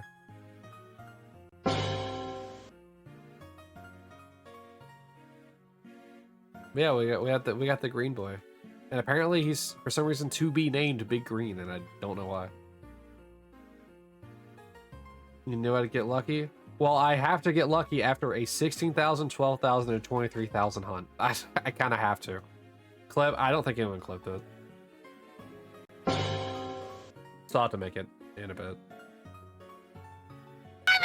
Hi, Kai. Char char. However, feel free to Twitch rewind it, Kai, and make it yourself. No, Sal, I meant He never said that it was gonna happen, as in like in the stream, not like to you. You're on your phone. F that respectively. All right, I understand. Are you out right now, Kai? If you are, tell Rooney I said hey. And if you're not with Rooney, tell everyone else I said hey. You're watching the dog, tell Rue I said hey.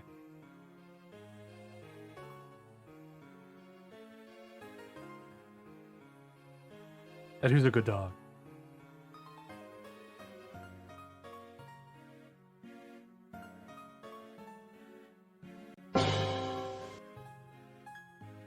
She said get another shiny. Working on it. I'd honestly though, there's no way I'm gonna get a second shiny in the same day, especially when I'm only gonna be ending in about 9 minutes. If I sped each game up to like double speed, maybe, but I have to actually watch these because shiny Zapdos just being more orange, it sucks. At least with B2, you can tell it's green immediately.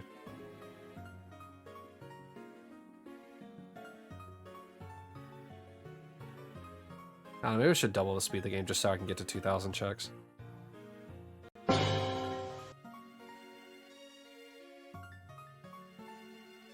You sent luck earlier, that made it happen today? Is that how that works? Then why don't you send your luck more often? Also, what's with these Slowpoke emotes? Oh, sorry, Slowbro was the first one.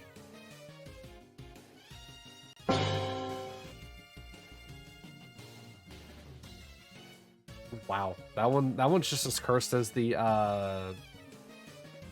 Clefairy. No, what is it? What is my stereo emote? Wigglytuff. That's what it is. That's almost as cursed as my Wigglytuff emote. Exactly, it's almost as cursed.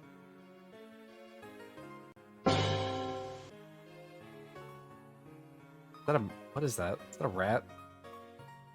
What is that? Is that a crochet rat?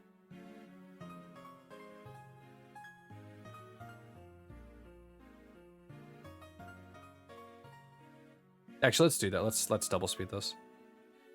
All right, none of those are shiny. All right, let me do this. You.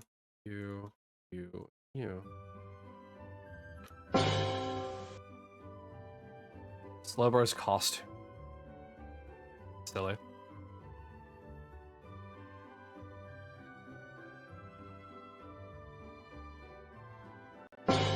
Yeah, this will work out a lot better.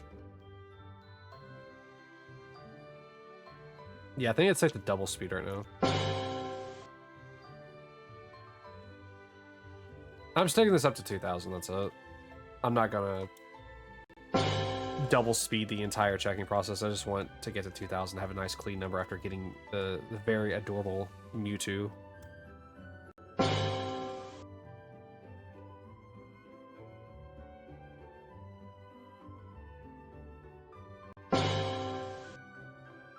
If Zapdos was a different color than just, you know, a different shade, I could probably reset a lot faster, but you know how it is.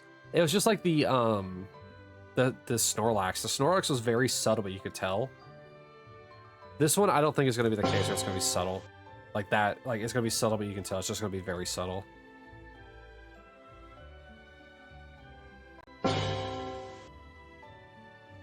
Boo doo doo doo doo boo doo boo doo boo.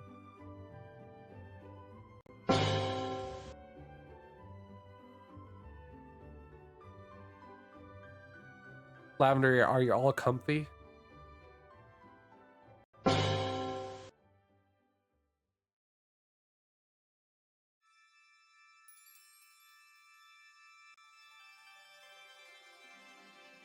we go tell your family that I got a Mewtwo? Like super under odds.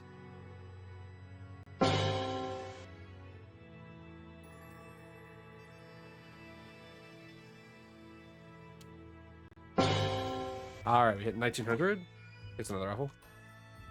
God, even at double speed, it might be a little hard to get up to 2,000. You told your granddad. How'd she explain that one to him? Does he even know what Pokemon is? Yeah, remember Dante? Yeah, he got a shiny, which means that he got a super rare version of an animal. And how many times did and it took him over 1,800 attempts to see it.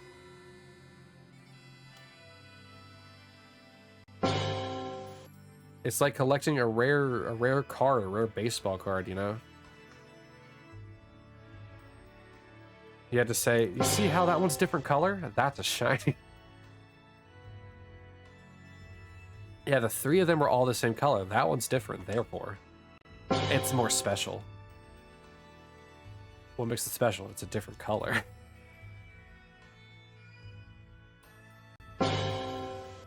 Shinies are such a silly thing when you think about it. They're only there for player retention. Like, that's it. That's literally it. They're only there for player retention. What's something we can do to make people play our games indefinitely?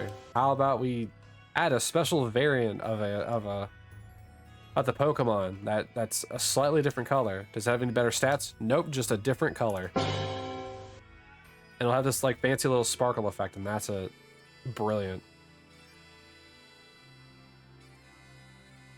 And they should be like super rare. So the only way you can get them is by getting lucky. Not even time commitment. Lucky.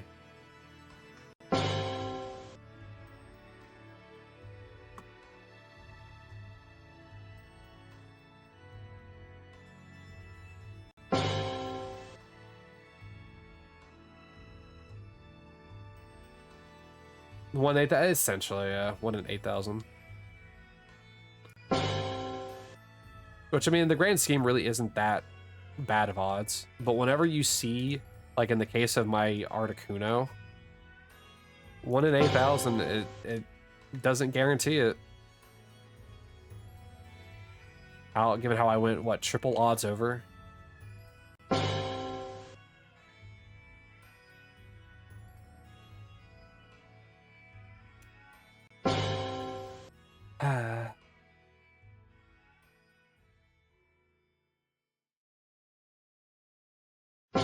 And other buttons. Yeah, we'll easily get 2K actually.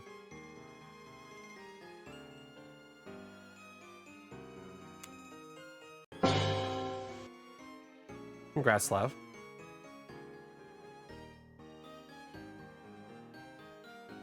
If I'm going to miss anything, it's going to be this. It's really not, because that's why I'm like checking everything before I move on. And it's only going to be double speed today. For like another 12 checks, so I don't think it's going to appear in the next 12. I don't think you understand, Sal. I am terrified of resetting over a shiny. I am terrified of it.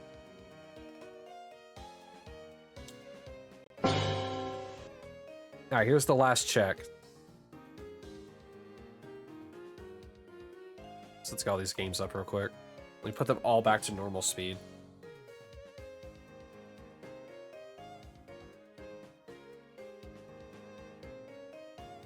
Alright, we're going to start with top left and move our way clockwise.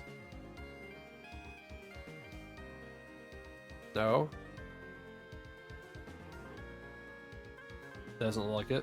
Alright. Third. No. Alright, and last one. Negative. Alright. And that is all she wrote for the day. That's it. That's it. Finito. Finished. We're done. Alright.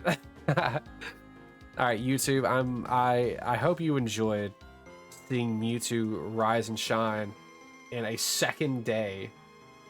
That's crazy. I think that's Snorlax all over again. However, I think we only had 2 Snorlaxes, so it might have been 3 days for Snorlax. But anyway, with that, YouTube, I hope you enjoyed this. I hope you'll enjoy ZA whenever that comes out after this at some point. But with that, guys, thank you all for coming. I'll bid you all adieu, and Memento Mori. Have a good one, YouTube.